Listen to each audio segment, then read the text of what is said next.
All right. I call to order the September 8, 2020 Harrison County Board of Public Education Board meeting. Would you please rise for the Pledge of Allegiance? I pledge allegiance to the flag of the United States of America and to the republic for which it stands, one nation, under God, indivisible, with liberty and justice for all. May be seated. All right.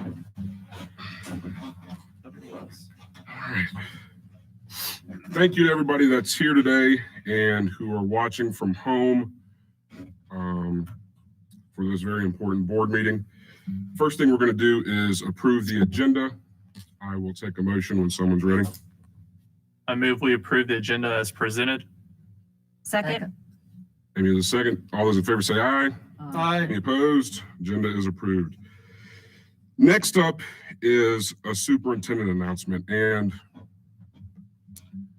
I truly believe this is the most important job any Board of Education member could do, is to hire the leader that is going to take our school system into the future.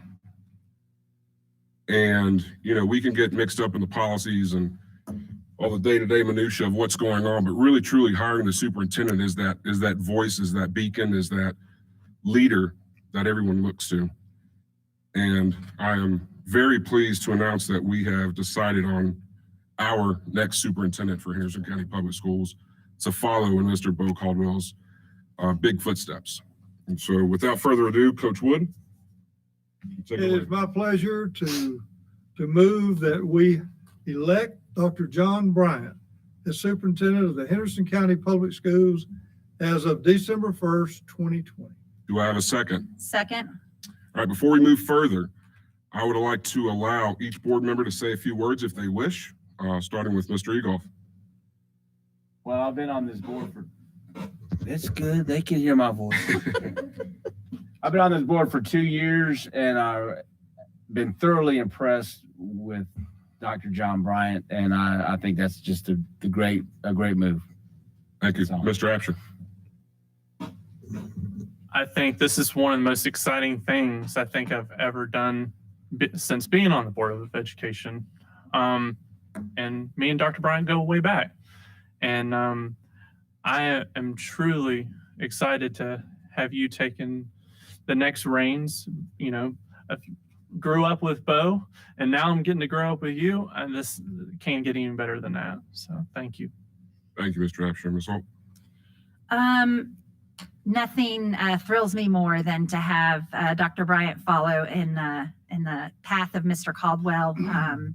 I can remember when it was recommended when I was on the board that he move from the elementary school into the HR position, and I remember telling David Jones, no, he's so good out there. He's wonderful. He knows every child's name. He knows all the parents. He's just a great advocate. And David Jones said, well, wouldn't he be great in HR then and be an advocate for all of our teachers? And that really brought it home for me. So I'm thrilled for you and Lisa both. You guys are a great asset to our community. And we are excited that you're going to be our next superintendent. Ms. Case.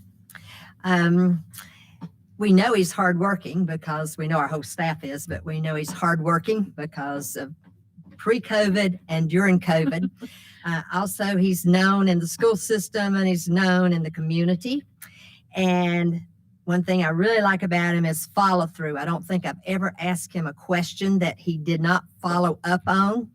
And one of his big assets is his wife, Lisa. I am just thrilled to have you in December as our superintendent. Thank you, Ms. Case. Ms. Corn. Well, it is just an honor that we can hire one fantastic superintendent after another fantastic superintendent, and that we can do it in-house. And you've been in lots of positions. I think superintendents always are good when they've been a teacher and a principal and other jobs within our system. And you've done all of those in a top-notch way. And so I'm equally thrilled to have you as our new superintendent. Coach Wood. Yeah, it's really an honor to be part of a board to hire Dr. Bryant. And in the 12 years that I've served on the board, I've had the privilege of being a member of the boards that hired 3 superintendents. As Chairman Craven said, that's one of our most important responsibilities as a school board, is to hire the right people to manage and be the CEO of our school system. And those 3, we all hired from within. We're raising good people, training, bringing them up through the school system.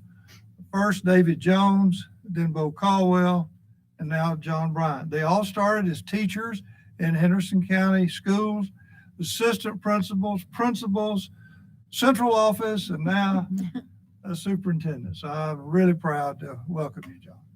Thank you. And just finally, just to sum up everything they're saying, I'm super pleased to have met you 4 years ago and see how hard of a worker you are and how diligent you are and how much you care about this organization and the people and the kids that are in it. I really look forward to you taking us into your direction and building the school system how you see it needs to go.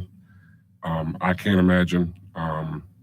This is an absolute honor for me. I thought that Hendersonville High School and finishing that project was going to be the top of my list, but definitely hiring a superintendent to follow Bo's leadership, and really you've picked up on a lot of Bo's leadership to be able to take that and really run with it is equally as thrilling. So with that, thank you. So we're going to call for a voice vote now, yay or nay on hiring. We have a motion from Coach Wood and a second from Mrs. Holt. Jay Egoff, Yes, sir. Mr. Apshin, Yes. Ms. Case, Yes. Mrs. Corn, Yes. and it's a yes for me. Congratulations, Dr. Bryant.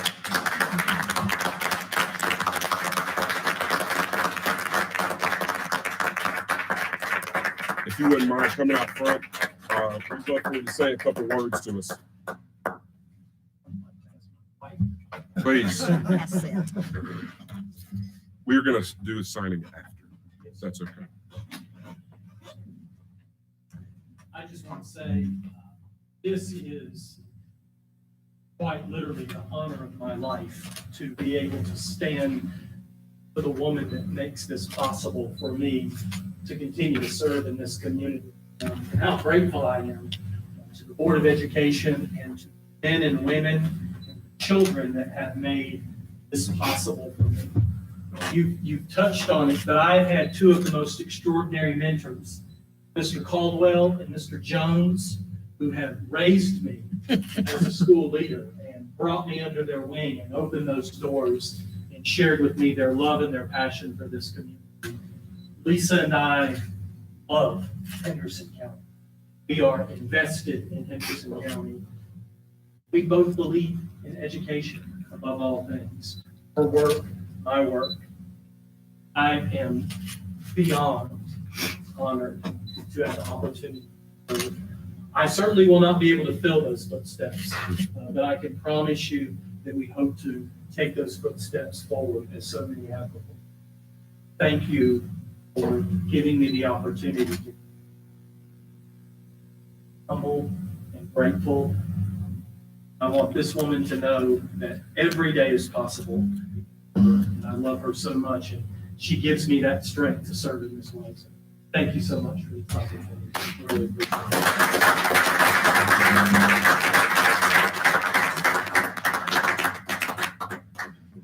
Thank you so much. That's just flat out awesome. Highlight of the day. All right. On to the other things.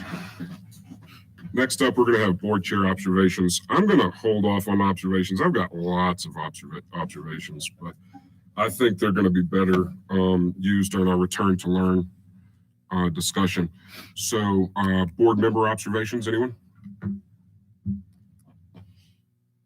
I guess mine would be just to let the public know that we have read every email that has come. There's been well over 100, probably close to 150 Facebook messages, messages through my spouse or whatnot.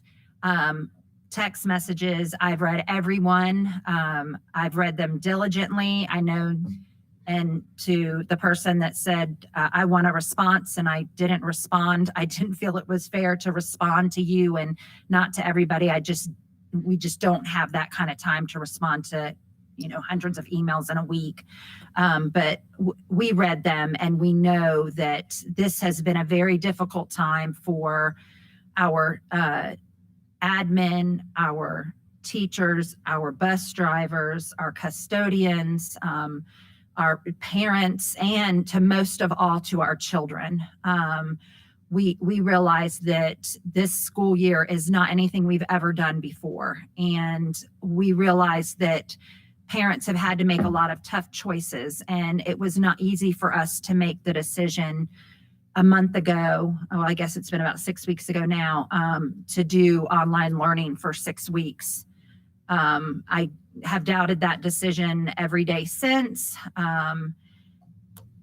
But one thing in common, we did it because we care for this county, and we want our kids in school. We want them back in school, and we want this to be it's not going to be easy to transition to Plan B, but we're going to do it because it's important to get these kids. I hope we're going to do it because it's important to get these kids back in school as much as possible. And hopefully sometime soon we can look at this in the review mirror. I know from everything I've read, we're going to be dealing with this pandemic for another year and probably 3 or 4 months. That's the best guess by the health experts. So for us to think that we could stay virtual for that time and just lose these students is inconceivable. I can't see doing that. I can't see supporting staying virtual and having kindergartners then be, in the middle of their first grade year before we go back to in-person learning. It can't happen. So to everyone that's going to have difficulty with the decision that we make, whether if it's virtual or Plan B, no, it's painful for us too. And we hear you and we appreciate you, and we just want to do what's best for this county. Thank you. I want to say Yes. something. Yes, The administration here in this building, the administration and the teachers, those teachers have worked themselves to death. And I appreciate that immensely. And most of the letters we got, even though they didn't like virtual, they did not complain about the teachers. The teachers are doing a great job. absolutely. And it's just, it's Henderson County. They're working together. Absolutely. Thank you. I was going to say, piggyback Yes. on that, just how much we appreciate the teachers. We put them into a completely different box they've ever been in, and they're just performing admirably. So thank you very much for the flexibility and them trying to make it work and making it work. Thank you, Mr. Egoff. Anyone else? All right, we're going to move on. Next up on the agenda, public comments. So kind of talking about what Mrs. Holt was talking about. We received over the last week 75 public comments that were sent to us. Every board member has received a copy of these comments, as well as the administration. What we're going to do, we normally leave about 30 minutes, or 30 minutes is what we leave for public comment time. If you average these out, this would take us, 2 to 3 hours to read through all of these comments. So what we're going to do today is I'm going to tell you how many that we have that were for Plan B, that were for staying virtual, and we had a couple that were others. We're also going to post these on the front page of our website, hendersoncountypublicschools.org, and there will be a PDF there and a link that you can read through those for transparency's sake, and those will be available to everyone. So with that said, we had 47 public comments that were for returning to face-to-face learning. We had 22 against returning to face-to-face learning. And we had 6 that were just kind of fell into they couldn't fit into a nice, neat little box. And but like I said, we are not going to read those today just for time's sake, but they will be on our website. So please go on there. hopefully by tomorrow or the next day, we will have those posted for everyone to read. All right. Any comments from the board on that? No, Good. it's good. Good deal. All right, next up, consent agenda. I will take a motion when someone's ready. I move we approve the consent agenda as presented. You want a second? Second. Ms. Corn, second. All those in favor say aye. Aye. Any opposed? It's approved.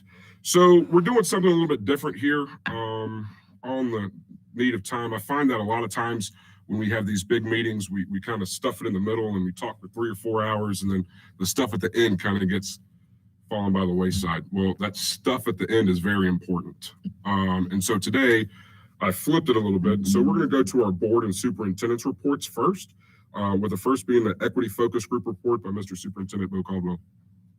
Thank you, Board and Mr. Craven. We had our second meeting with the focus group, and the main topic was we are here for the children that we serve.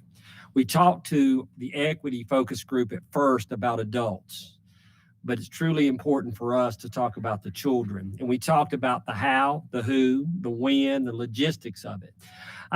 What we really got out of the meeting, number one, is, of course, is how we should address it, topics, who should lead those meetings and talking to children to find out truly what's going on.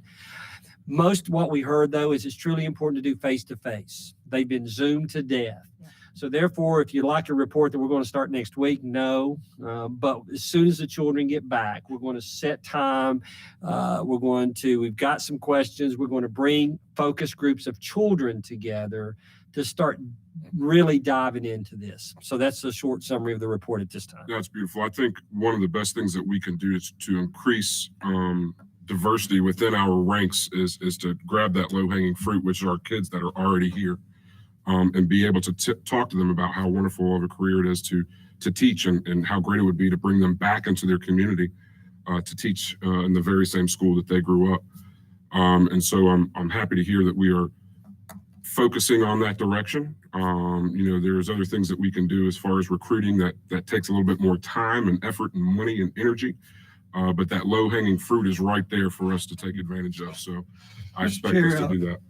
If I could, since I Sure. didn't make a board member comment a while ago, I found something I think would be good inserted in here. Okay, sure. I fully agree with the effort to try to encourage our local students to consider education and coming back to Henderson County to teach. And I have to give myself a little credit, I guess. I've set up a scholarship at West Henderson as determined by the scholarship committee at the school, and the person that wins that gets that scholarship is a person that plans to go into education and be a teacher, and they don't have to come back to Henderson County, but I hope they do. And the winner this year, and I usually go to the awards day and present it, but didn't get a chance to this year. Sure. But Madeline Duchesne, she was a female athlete at West Henderson this year. She sent me the nicest card, and she said, I want you to know that I would like to be a teacher like you, and I plan to go to NC State and major in, I think she said, math, secondary math, and want to come back to Henderson County to teach. So I was really glad. That's amazing. Come back this year. We can grow our own. That's ideal. That's I awesome. also have something to say about this. I think this path that we've started on with the Equity Focus Group is going to be one of the most important things we do in our county. I think we're going to look back on it in 5 years, 10 years, and know that our kids needed us to stand in the gap to bridge different groups, and moreover to bridge the older people with the younger generation and what they're thinking and feeling and how they're so accepting. I think that we can move mountains with this group, and I think that we're going to form some pretty important individuals coming out of Henderson County because of this. Agreed. Anyone else? All right, moving on. Construction update, Dr. John Bryant. Thank you, Mr. Craven and members of the board. Take an opportunity to just share with you. I've shared over the last couple of board meetings some of the work that's being done in our school system, but at this time I want to give you an opportunity to really see some of that work and give you kind of an update where we stand at this particular time. Not sure the last time that you were out at Edneyville Elementary School, but I am proud to report that there's not only a parking lot, but grass and a new main entrance as you look at the front of that school. If you remember the last time we were out there together, that part of the school was unfinished. We were still sort of entering off of 64, and then we had those temporary roads. If you've not driven by there recently or driven through the main entrance area of the school, it really has a beautiful welcome as it relates to the kids in the community that's going to serve right now. And so I'm proud to report, as you see that kind of wrapped up and finished work, it was a vision and it was a shared effort that this board championed as we talk about Edneyville Elementary and serving that community with the new school. And it's really exciting to go out there and see that work finished up right now. That is awesome. And so that's kind of a perfect segue when you think about the work that's happening most visually in the center of the county right now. When we look at what's taking place at Hendersonville High School, I've got some aerial views for you. We know we've shared with you before some of the work as it relates to the individual areas, but I think it's helpful to really see how a lot of that work is coming together and how much of that work, especially on the right-hand side of the graphic that you see here. I know it's a little bit difficult to read from this, but if you look at the slides that I've shared with you, you could see how critical that vocational building or the V building is as swing space for this campus, but also how it is really starting to connect itself, that new construction to what will be the renovated part of the school. I know that Mr. Parent will be proud as I start to share with you on some of this. Some of this footage is drone footage. He's learning to fly a drone as part of his work.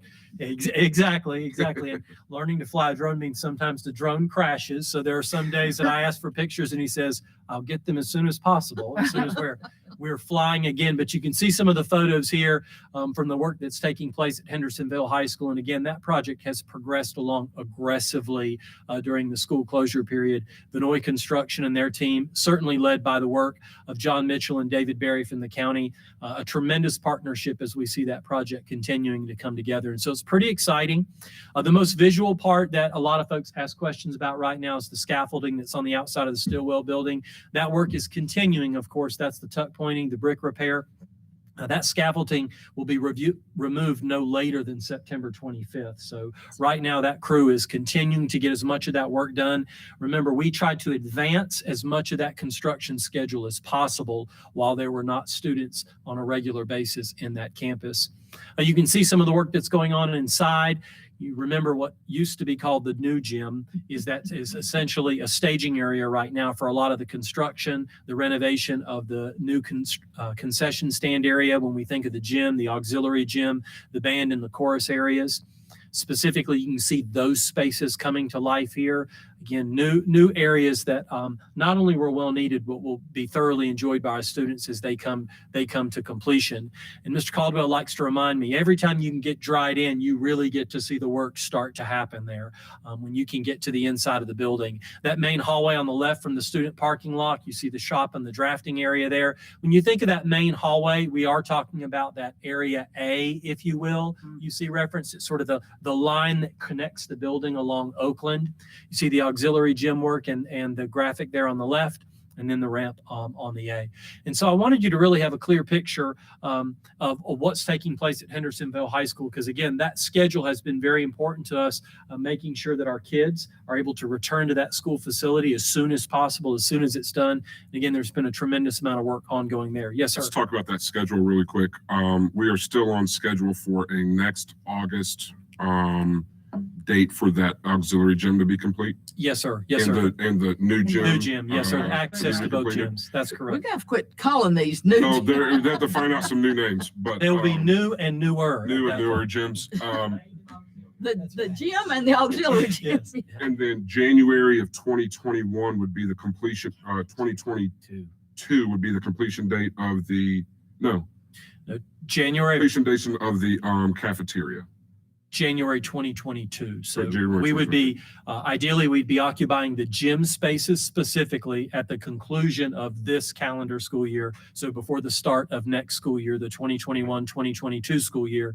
And then ideally in the middle of that year, we'd be able to transition to the remainder of that space, which is what we would call the new part of the building, or that area A. Yes, sir. Yes. Can I ask a couple of questions Yes, about ma'am. that? You had Absolutely. mentioned that the scaffolding is going to be removed September 25th. Is No, that no later than. no later than, is that because all that work is going to be finished? No, ma'am. No, ma'am. Okay, They, just- they've just tried to get as much of it done as possible. okay, We had originally set it for a couple of phases as they worked around the building.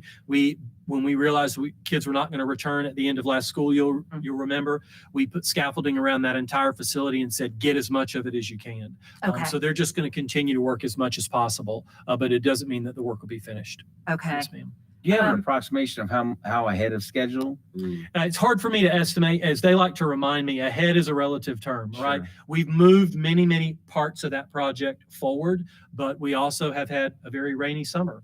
We've also had, various delays when it comes to other things. I think we'll be able to continue as we move forward, Mr. Egoff, give a more compressed schedule, and maybe later on this year, we'll do some milestone summaries to share kind of how we look right now. But really all we're doing is buying ourselves time, so anything that might delay us doesn't actually cause a delay.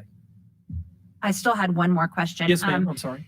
So the Athletic Association moved all sports around this year, and That's we're right. anticipating a start in January. Is that correct? In November. In November. Yes, ma'am. Is that schedule change going to cause issues with us not having a gym at that high school? Like, are we still going to, because Yes, ma'am. No more so than we already planned to Okay, have. okay. In a lot of ways, it has bought us additional time where our students are not without a facility during that period of time. But because we knew during this entire period that both those gyms would be closed to any use for any reason, it's not really affected that in any other way. I think what we will see is with compressed athletic schedules at the middle school and high school, gym time will be hard to come by anywhere because everybody's going to be playing in much smaller or shortened seasons. But for the purposes of the high school, no more so than we expected. Okay. Okay. Share a little bit of work with you as it relates to the HVAC replacement work that's going on at Rugby and Flat Rock Middle Schools. I'll just kind of work from the top down. You can see most significant work being the demo of the ductwork and the demo of the old air handlers, and then work for installing the mini split units that are part of that. It's ongoing work as it relates to demolition. If you were in either one of those schools, you would see demo work happening on both school sites right now. The installation of the new units in the classrooms and in the hallway areas at Rugby is completed. It's ongoing at Flat Rock. The installation of the ceiling grids, the ceiling grids themselves, not the ceiling tiles, but the grids themselves, are completed at both school sites, and the ceiling tiles are completed at Rugby Middle School only. So we're a little bit ahead as it relates to the work that's going on there. When you think about this slide and you think about our conversation about return to learn later, what I would remind the board is the original contract for this work was scheduled to go until March 2021. This work could have been going on every evening, every weekend until March. We have, again, through great partnership and leadership with the county, John Mitchell and David Berry really aggressively pushed this timetable and tried to get as much work done as possible. And so I'm going to show you some pictures about what that might look like and then what you might expect to see. This is finished product work at Rugby Middle School. Again, beautiful mini split units that properly function and create temperature controlled areas in those spaces, new ceiling grids, new ceiling tiles, as well as new lighting.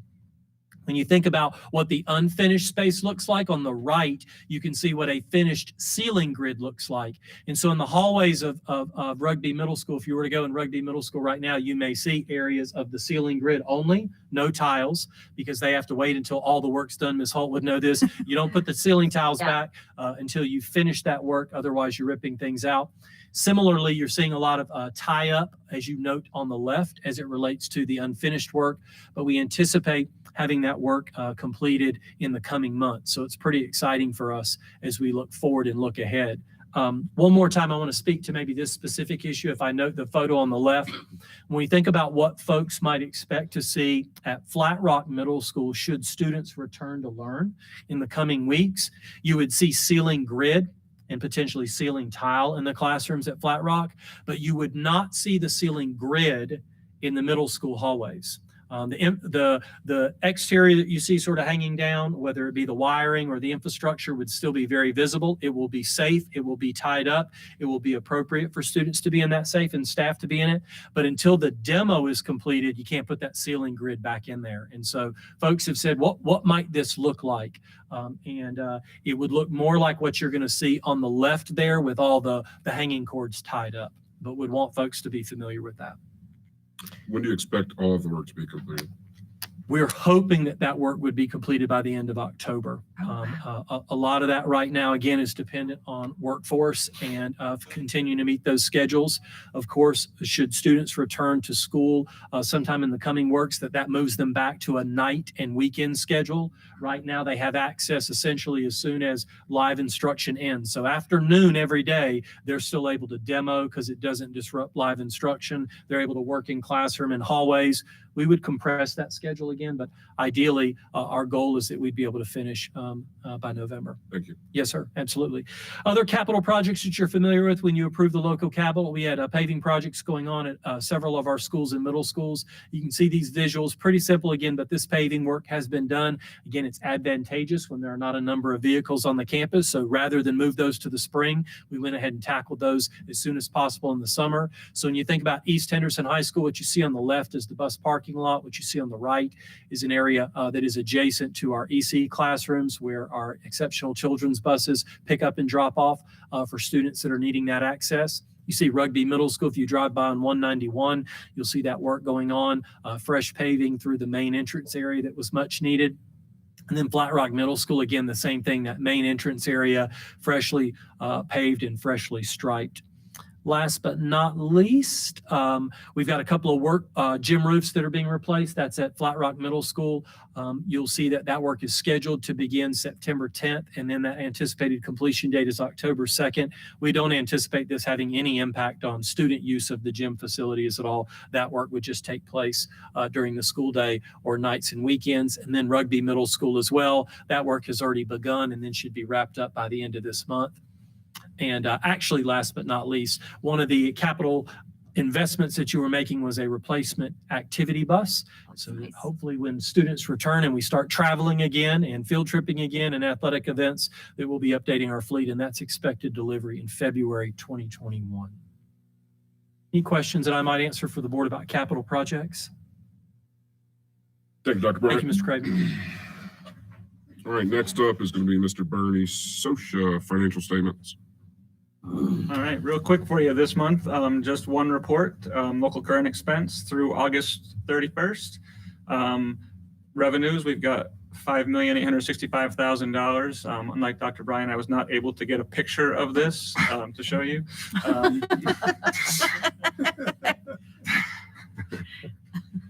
Well, next time. Maybe next time. I would like to have one. Grown. Expenditures, we've got $3,446,000. Nothing significant of note to report to you. Some of the expenditures are actually down compared to last year because of the change in operations of things we normally do during the summer months. Our utility bill, for instance, was significantly low because we didn't have all our doors open with air conditioning running over the summer. So things like that, but nothing significant to report. Questions, comments, concerns? Thank you, Mr. Sosha. All right, general operations, do we have any there? Just very quickly, just when you see those construction updates and those projects, so just as I near my retirement, I just want to applaud you as a Board of Education for the work that you've done on those projects. But also just as I get ready to leave, just always continue to keep those communications and work with the relationships with the county commissioners. And I think that's what has got us to where we are today, is that strong relationship that you as a Board of Education has worked with the county commissioners. Continue that relationship because look what the product that we have on that screen today. That's all the general operations I have. Thank you, sir. All right, next up is going to be old business, which we have none. New business. This is always my favorite. The North Carolina lottery application with Mr. Bernie Sosha. Yes, sir. Sorry to say, so Mrs. Corn's going to have a question for you. You got to ask this for the I'm next sitting couple here of thinking, months. I'm not gonna ask No, you that. have to Might for as the well, next couple right? of months before you go. Mr. Sessions, please. This application presented to us by the county is for $515,722.82, signed by them. And I've attached the showing the balance that is available for us to draw down from the state of North Carolina. This is for the Mills River and Hillendale school projects. We are now 10 years into the debt service on that. And I've requested a breakdown of that debt service, but I have not yet received it. You know, Babs would always ask you about the breakdown. I always asked, do we have any other choices about this? I'm looking at Grady's signature and they fuss at me because my writing is so awful, but I Swanee, I think Grady's is worse. And with that, any questions on, we need to vote on Vote on this. it. I will take a motion. I move that we approve this this public school building capital fund lottery application. Do I have a second? Mr. Apter's a second. All those in favor say aye. Aye. Any opposed? Thank you, Mr. Sosha. Thank you very much. All right, now to what everybody came for. Which is our final agenda item of today, and it's the Return to Learn update. How we're gonna run this, Mr. Caldwell, I'll let you and your team go over what Plan B will look like over some of the data points. I'd like to hear from Sure. Mr. Smith as well on some Sure. of the health issues and concerns that we have. I've got like 2 pages of notes, but hopefully you answer them all, and we will interject when we see fit. So have at it. Well, I don't know, Mr. Craven. I was here to find out who my replacement was. But You done? 2 months, 22 days, and 2 hours, but who's counting? Let's talk. 2 hours. I'm going to work till 5 o'clock on that last day. Let's talk about Return to Learn. As we started I'm going to go back and reflect. As we started way back in March, this is a health issue. And I so applaud the partnership I have with this gentleman to the right, and talking to other superintendents across the state of North Carolina. We're so fortunate, number one, to have the relationship between the school system and the health department. That's not everywhere, I'm finding out, in North Carolina. And so when all of a sudden, basically we were shut down, I talked to Steve, and I said, Steve, I got to have some health, because this is a health issue. I mean, let's just be honest. We can educate children, but now we have this issue out there that's basically causing disruption, causing panic, causing basically for us to close schools. We've got to have some help. So we got together and we developed a little committee, and we started talking about, so therefore we're closed. What can it take to get us back? The first thing I would like to do is talk about numbers. And if you can see on July the 13th where we are with 27.7, we ran this on September the 2nd, and now our rate is 5.2. And Mr. Smith, I believe I looked this morning, we were like 6.8. If I remember correctly, when you and I and a group of doctors and pediatricians met for a return to learn as what they felt was safe in Henderson County for us to look at, was a rate of 7.5. Would be great. 10 is good. And right now, like I said, the 5.2 on September the 2nd and 6.8. So therefore, Steve, I don't want to put you on the spot, but I'm going to put you on the spot. Do you feel like we should continue this conversation to return to learn with the health of the status of this, and is it, with the children and where we are? The short answer is yes. And I really want to commend the Board of Public Education for a very deliberate and pretty extensive process to define these metrics to inform your decision-making. One of my oversights is not extending greetings and wishes from the Henderson County Board of Health, which you've had a long-standing relationship with. That's partly responsible for our school nurse program that we have in place today. So with the Board of Health input and this healthcare leadership, and I don't think it's a little committee. I mean, you got some heavy hitters. I had some heavy hitters, and thank you for that. You had the chief medical officers from both hospitals, Dr. Hudspeth, the CEO from Blue Ridge Health, and our own medical director, Dr. Kern. So you have the best resources that I have access to that talk through this. And I honestly did not believe that we would be in this position today with metrics that good.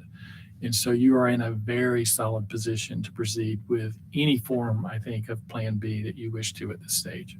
So just a quick question. So more of a reminder, especially for people watching the media, when we made this decision on July 13th, the numbers were at 27.7 per 100,000, the average daily cases we were having in Henderson County, right? And you have September 2nd on here, but as of today, you said it was 6.8. 6.8, yes, sir. And your health group, think tank, whatever you want to call it, feels comfortable with that number being under 10 cases per 100,000 in Henderson County, feels comfortable that is safe enough for us to send our kids back to school. Yes. Can I ask a question about that? Would that be okay? Sure.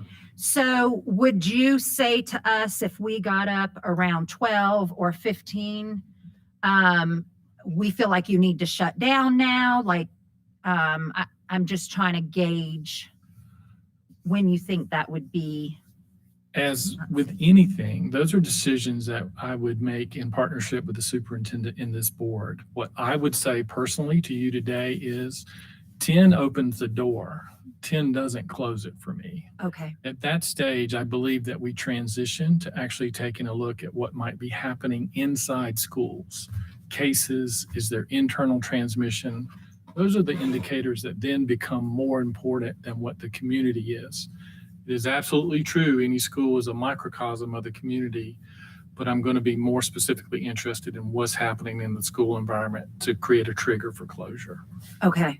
And we talked about that in the committee, Ms. Holt, and he's exactly right. 10 opens the door.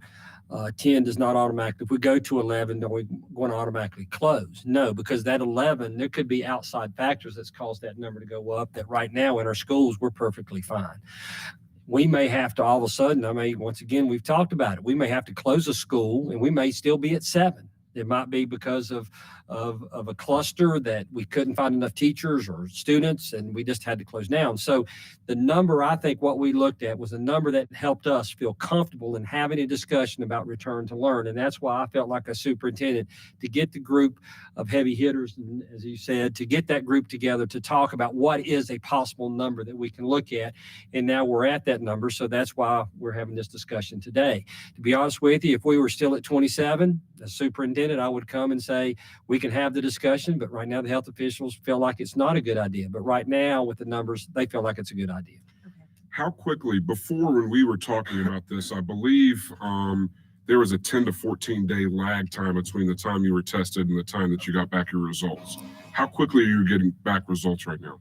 Most lab turnaround times today are, there are some rapid tests, point of care tests that can give you results the same day. But most of the commercial labs are turning around results in 2 to 4 days maximum right now. Okay. When do you see a rise from the Labor Day weekend? When do you see that hitting, if there is one? It's a possibility, Ms. Case. I would say it would probably be about a week lag time before we would see any potential increase. Have y'all played out any projections of what you think could happen? As you see, today it went up a little bit from September 2nd. Do you have any projections going out? Any that you see any concern of spikes or anything? I think projections are really out the door because this has proven to be very unpredictable in so many ways. I think the biggest thing to be mindful of as a community at large and for the school system is that we have seen time and time again in other jurisdictions that when people get into a good place with numbers, they relax and start dropping the things that make sense to do, and then you experience a resurgence. So it's my cautionary tale to you is that we're in rare space today, and I want to stay there. So people have to continue to be vigilant about the things that got us here. But with that being said, when you take 10, 20, however many kids and you put them into an enclosed space, you are then therefore breeding potentially more cases for a COVID cluster or whatever to come about, right?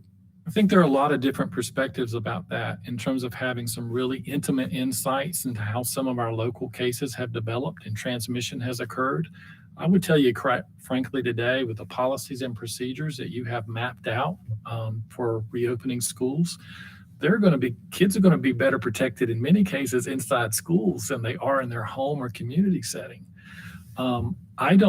I think one of the things I was going to be very blunt about is that you should expect for a case to be identified in a school, but it's not something that magically there was a genesis of a case somehow magically inside of a school. It's going to be a community acquired case that was brought inside the building. I believe with your protocols that you can really limit the vast majority of any transmission inside the school. Okay.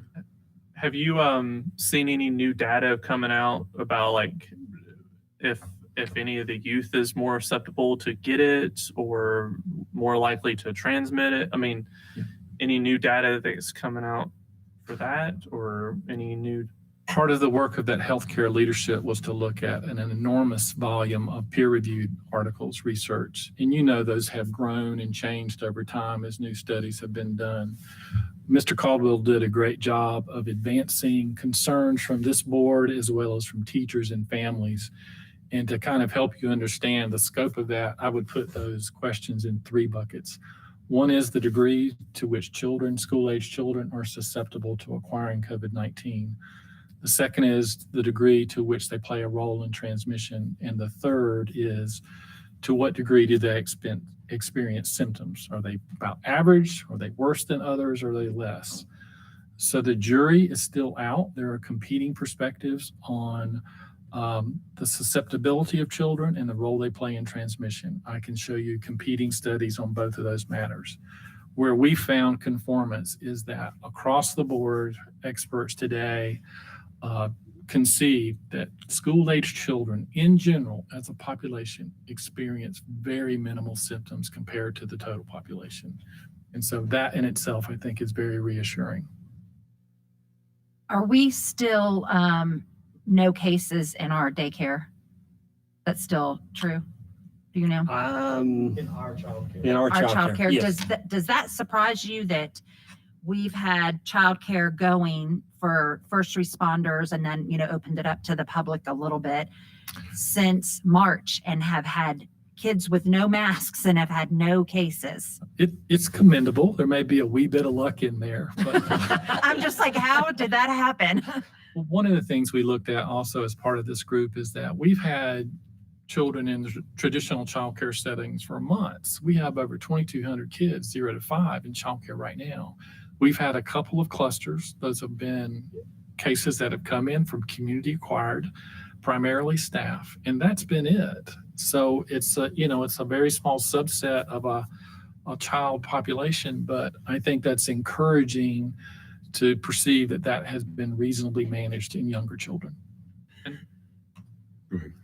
I know we've seen in the news recently with other districts around us, like even at the high school level where they've been virtual and then they was in person and they went virtual because they've had some clusters. Are you seeing that it's more some new cases coming around in the high school area versus elementary, or any segment down like that by any chance? We broke out different age groups and looked at cases. So today, that 5 to 18 group probably represents about 17% of our cases, and it's 19% of our population. So we're trending a little bit lower. I would certainly say that when you get into those teenage years, probably a little bit more defiant maybe about some of the protective measures and gathering with friends, but I don't see anything exceptional that gives me concern today. My question is this. My kids are back in school, and let's say their teacher doesn't feel well. They get tested, and they are positive for COVID. Right. How will you, or does the Department of Health, are you going to be able to reach out to all of those children and parents individually? Is it our job to reach out to all of them and anybody that they may have ridden a bus with, been in a line with, or whatever that contact tracing looks like? Who takes that lead and what is our role in that? We actually have a pretty well-established process that we've honed over the years with other communicable diseases. You may remember our pertussis outbreak. So absolutely, public health, communicable disease nurse is front and center with the case investigations. We are talking to individuals and then identify contacts from those initial things. With Bo's help and Molly's, we then usually structure some tiered communication that we partner with you. Usually there's, you might target a particular level of a message to the classroom where we believe most of the transmission risk occurred. And then I think it's always been appropriate that we provide some general information to the school at large. As you know, social media cranks up really quickly with a lot of speculation. Right. So you're really just trying to give grounded information to everyone to reassure them to some degree. But we really have that kind of process locked in. We've What if reached, they don't live in Henderson County? What if they live in Polk County and they get tested in Polk County, or maybe across state line, or maybe in Buncombe County? We have teachers that live all around. What happens then? Mr. Caldwell actually prepped me for that question. You're welcome. So I know on a first name basis every health director in a region. And so what we're talking about now is, I think there would almost always be notifications of a sister jurisdiction. The case belongs to where that case resides. But we have really just had a kind of a gentleman's agreement that if you have a case in your jurisdiction that is linked to a school system in mind, let me know. So we've done that by default anyway, but we're clarifying and emphasizing that's what we want to happen with COVID-19. And I'm correct, because I had to call to get one of my employees, who's also a son, tested recently. He just had a cold, and we were concerned for everybody in our organization. They asked, has he been around anybody in your organization? This is, of course, Henderson County. They're asking those questions about where they've been and tell them to go home and don't go around. And so they're pretty good about that.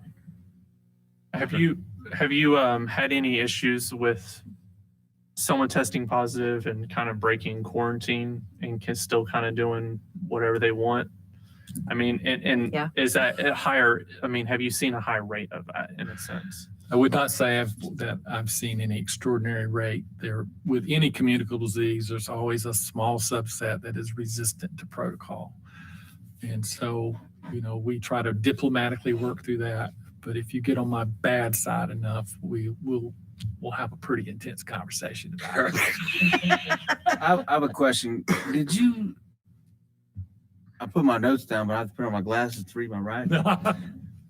What age, again, are daycare kids? I think about them as 0 to 5, 0 to 5, 0 to 4. 0 to 4. Now, that's not Henderson That's County not Public Schools daycare, What's Henderson County's? K5. kindergarten through That's fifth. right, K5. And do they wear masks? Mm-mm. That's a no. Okay, thank you. What is No, I your did see some recommendation kiddos on online masks today wearing them. if and when we bring students back person to person? What would you recommend that we do requirements as far as masks are concerned? In terms of an age limit, Coach Wood, or just generally? Generally, Well, any of our students. Well, the toolkit spells out those expectations. They're pretty clear. I mean, I saw in the recent order for phase 2.5, they expect kids 5 years and up to have face coverings. And certainly your teachers and staff will as well. I did want to clarify, at one time, Bo asked me if a teacher could use a shield instead of a face mask. Initially, that seemed to be vague, and there seemed to be some latitude there, but they have now said they do want the teacher to wear a face covering. I know that creates some challenges, What about students? that they would wear face coverings. A mask, not a shield. Yeah, they're clearly saying that a shield is not equivalent to the protection that a face covering would Okay. provide. Do we have those shields for teachers? yes. So we're saying that they cannot wear a face shield? or they can? I'm just kind of making Cannot. sure that. Cannot. They could wear one in addition to a mask if they wish Well, to. I'm just worried about because we do have some of those higher level of the special needs kids that they don't really like that face covering, but they can ultimately wear a shield. Didn't And you with- say you need a mask? A face covering is what is recommended. Yes. You know, I've had a great opportunity to have some conversation with Dr. Bryant and Ms. Shelton. And so, I mean, some of that's going to have to kind of be worked out on a case by case basis. And I think they have considered well some of the unique challenges that might be posed there. So again, our K through 5 that we have daycare for Yes, currently, yes, they don't wear masks. no. I think Bo was just saying it just changed. I looked, I thought it changed. I saw them online today with masks. If I could update that, that guidance from the Department of Health and Human Services has been revised to now require them to do so. So now our, They were not required to do so, so those children did not. but now our K through 5 daycare will be required to wear Childcare, right. child. They follow the guidance Childcare. as it's directed. Okay, thank you. If we go to Plan B, will the school nurses be back in the schools? Yes, you'll have every school nurse I have to throw at it. And that's how many? You have 18 positions. There are some that are unavailable for different reasons, but we'll give you every school nurse you have. Okay. They will not be dedicated to broader COVID-19 response anymore. They will be back in the schools. From 8 to 3? Whatever their schedule is that they have worked out with the principal, but I think that's generally the time frame. And can you tell me what our isolation rooms need to look like, or what needs to be done in those isolation rooms? I don't know that I'll spend too much time on what I would ideally like, because I think the realities are schools have limitations on what they can be done. You know, it's certainly a room that you don't want traffic through, that lots of other people won't have to enter. Just something that you can control that space for limited amounts of time, something that's easy to sanitize if you do happen to have symptomatic people staged there short term. So again, with Bo's help and John, they've been working with the principals to figure out the best place they have to do that with. And maybe Mr. Caldwell needs to answer this. Who are we going to have in there overseeing that room? I heard the board members were going to be there. Oh, okay. You know, I like to turn in my. I know, Hey, Jay's been volunteering. Scase, if you're talking probably about the protocol, when a child shows up and they take the temperature and the temperature is now over a certain number, they'll be moved to a room for the temperature to be retaken. Right now, that would just be the duty of one of our teachers, because like I said, we don't have enough nurses to go around. So then that would just be somebody who's been trained to do that. And then once that temperature, it could go down. We've heard some kids who have a temperature, once it's retaken, it goes down, then they'll be basically going back to class if that's okay. If it's continuing to be higher, then someone will sit with that child until someone comes and picks them up.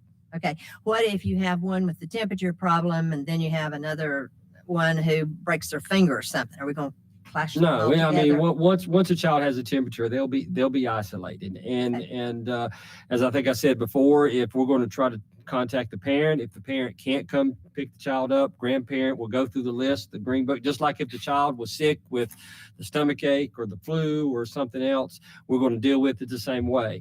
If the parent says, look, I'm stranded, I don't have a car, can you bring them home?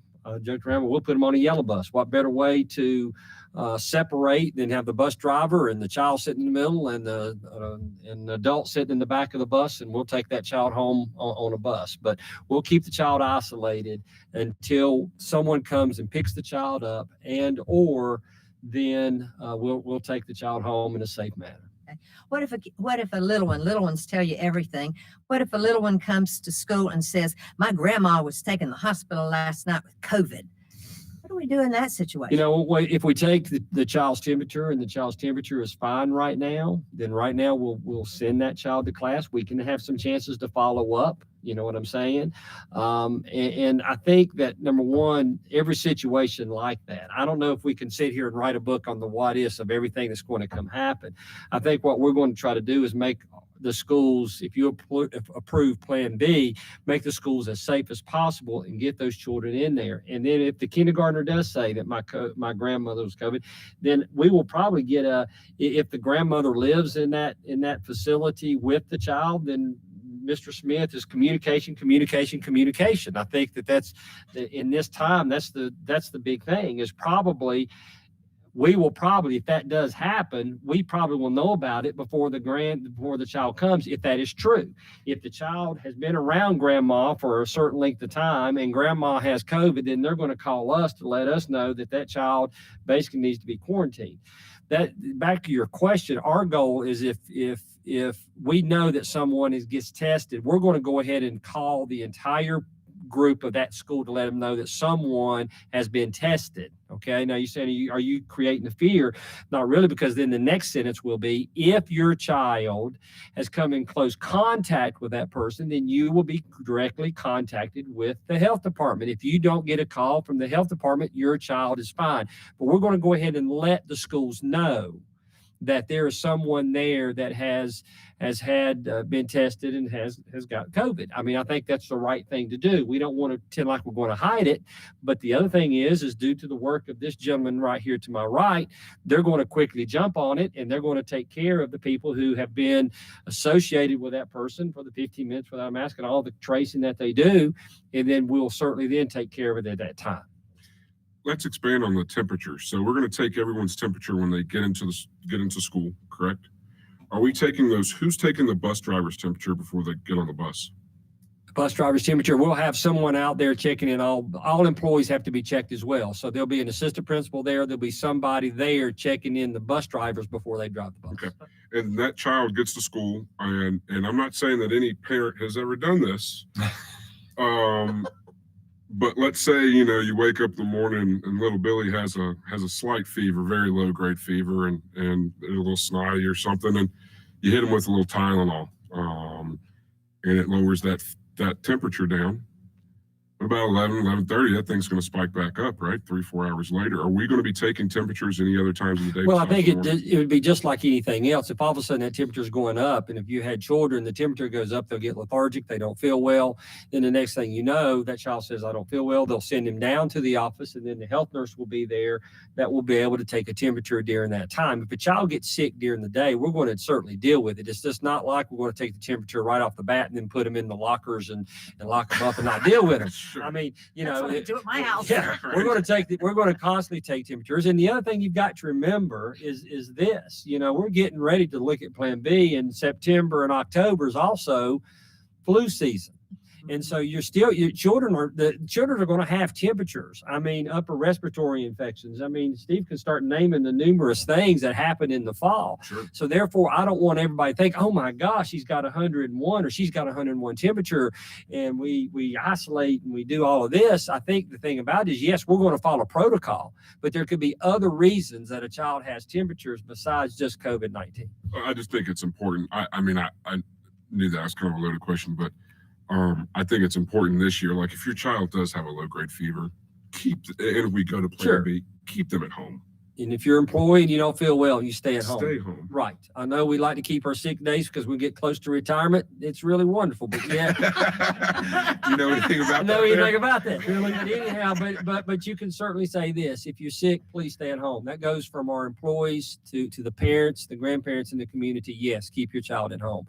We have signage up all over reminding those. And I think we have to have a certain amount of trust in our principals and counselors and teachers, and they deal with kids with the flu every single year. Now, yes, I understand we have a different protocol and the health department's going to be much more involved.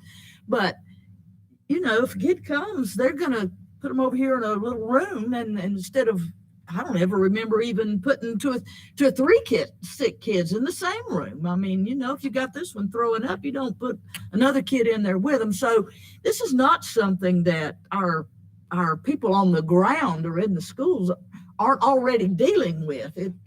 Yes, it's a higher level, but I think once we get the protocol out there, I feel pretty good about our principals and office staff and counselors and teachers that they deal with sick kids all the time. Sure. And the kids go, I don't, you know, maybe they feel fine when they get, but it's like your example by 11, I don't feel good. Well, you don't ignore that even under non-COVID times. So And we are going to be flexible with attendance, correct? Yes, we have to be. So I'm just also wondering too, I know it seems just another logistical part, but wouldn't it be better to take the temperatures of the kids before they get on the bus? You know, we've had that conversation over and over and over. I think the issue is number one, if you drive a bus, you have so much obligations and responsibilities. You're watching the road, you're watching the traffic, you've got everything that you've got to do as a bus driver. The other issue that I've got is I don't want to add one more responsibility to that person. Okay. I mean, you're already at a stop. You're watching the people go across and coming in. So therefore, I think the issue that we have is we don't have the staff members to certainly do that. So therefore, you got to wear a mask, one per seat on the bus, which is basically meeting the guidelines. Once you have one per seat with a mask, they'll get to school, we'll take their temperature. Okay.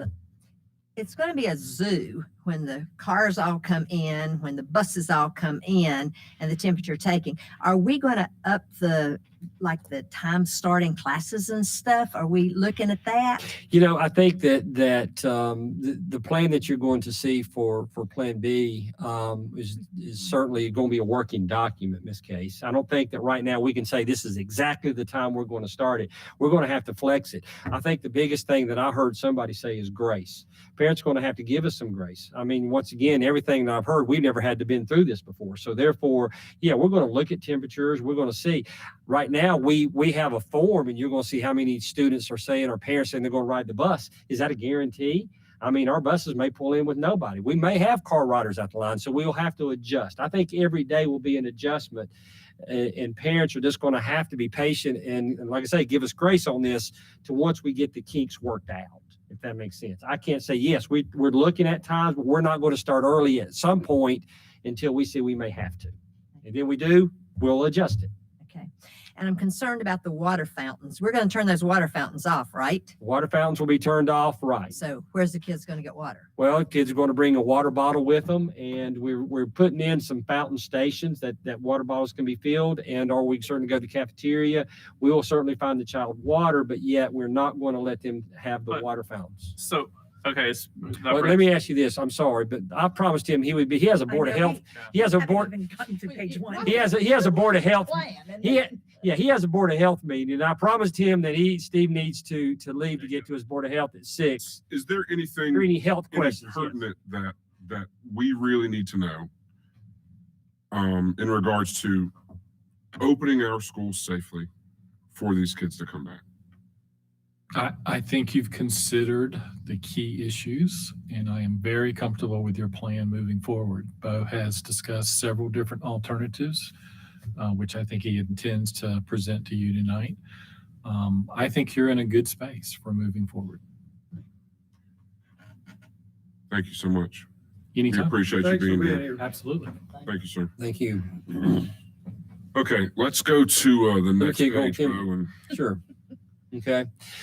Let me just remind you about when you start getting ready to look at plans, you got to certainly talk about the rules, and let's go through the rules very quickly. You know these, but we're going to continue to provide a remote learning option for all students. That's going to continue.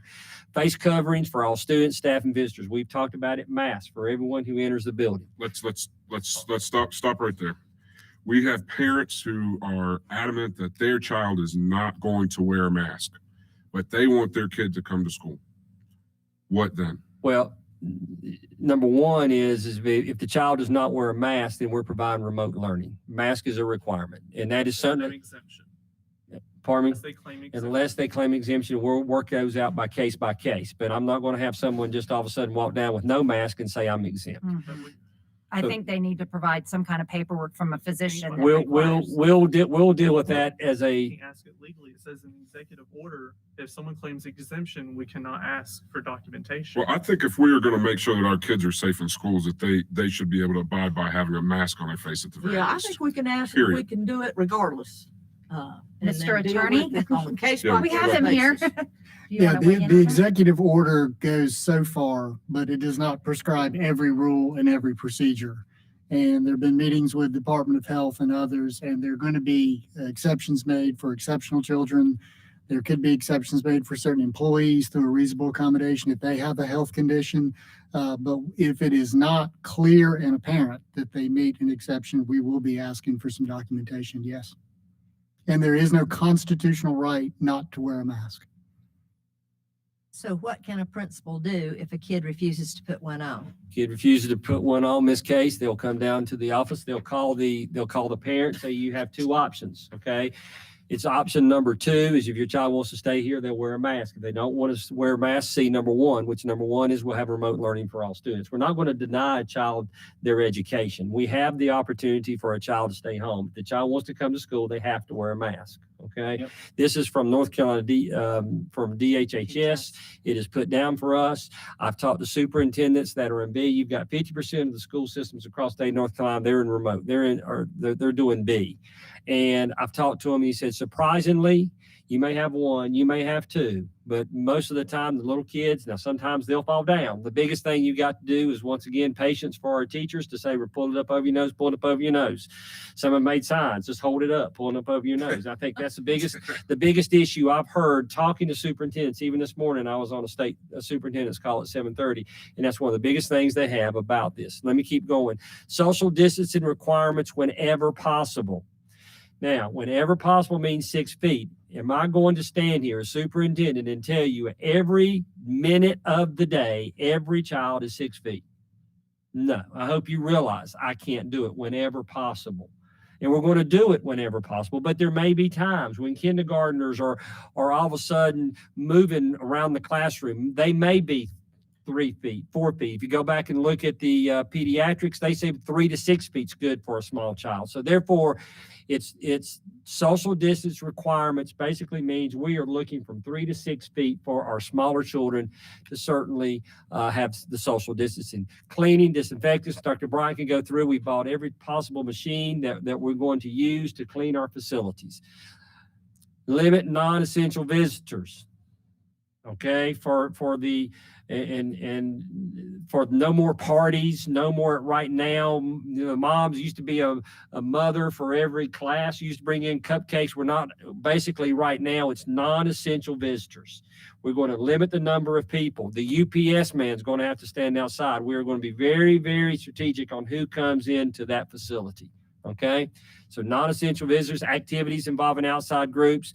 We're not going to put large groups together. Yes, we're getting ready to start athletics. I think in November, I think you asked, I think it's cross country and volleyball, but there will be no pep rallies at that point right now. No large groups. School buses right now is 1 per seat. That's what we're going to start off.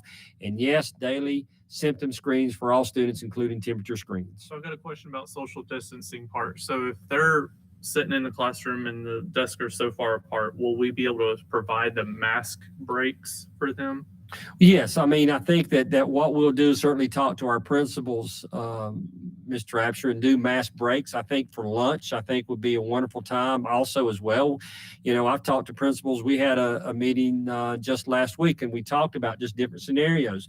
How exciting now for a child still going to the cafeteria. We get to go on a picnic outside, and everybody brings a blanket, and you spread out, and you're 6 feet, and you get to take your mask off to eat, and some of those types of things.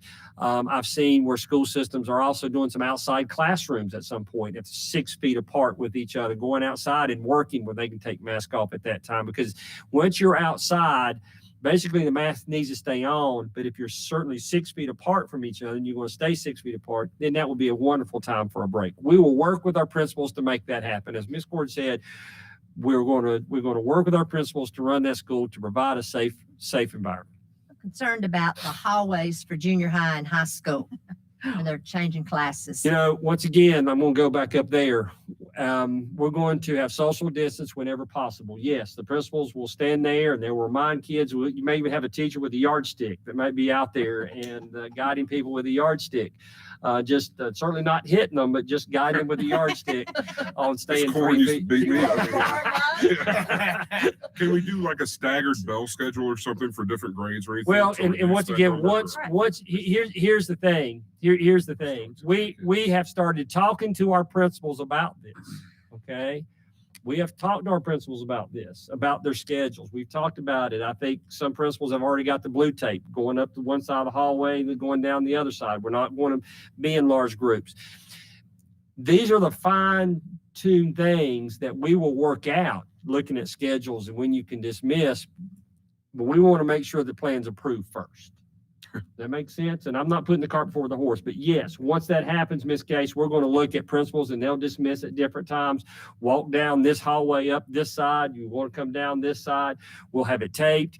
We'll take care of those things. And that's what we're working on. But as far as totally rearranging the schedule right now, we have not done that. Could be some possibilities, but North schedule might look entirely different than Hendersonville's, which might look entirely different than Rugby's. So therefore, we're as a school system, you're not going to see this is the schedule for the high schools. We've got to let those principals run their schools that will match their schedules, match what's happening. So that's why you don't see those types of things in this plan. This plan is a generic plan to say, as a school board, are you ready for Plan B to bring children back?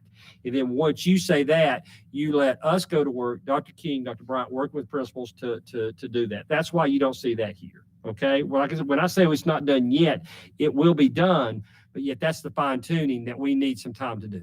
Can I ask a question about the cleaning? Sure. I received, which I'm sure everybody else did too, an email from a teacher about not having like cleaning directions and cleaning supplies adequate. And my thought is, well, there's no kids in the class yet. It's why you're not having to do that and you don't have that. But if we open for Plan B, somebody is going to go over with staff how long to leave the disinfectant on the table. If they don't have disinfectant, they should reach out board members. I mean, you know what I mean? Like it's. Yes, ma'am. Ms. There Holt. Wait a minute, Ms. have Holt. that, I've been waiting for this. Let me turn it over to the soon-to-be superintendent. Right. Thank you, Mr. Caldwell. First time I've seen you speechless Exactly. for a That, second. yeah, exactly. That's true. Right. Every once in a while, you try to hit a curveball in the dirt. I appreciate that.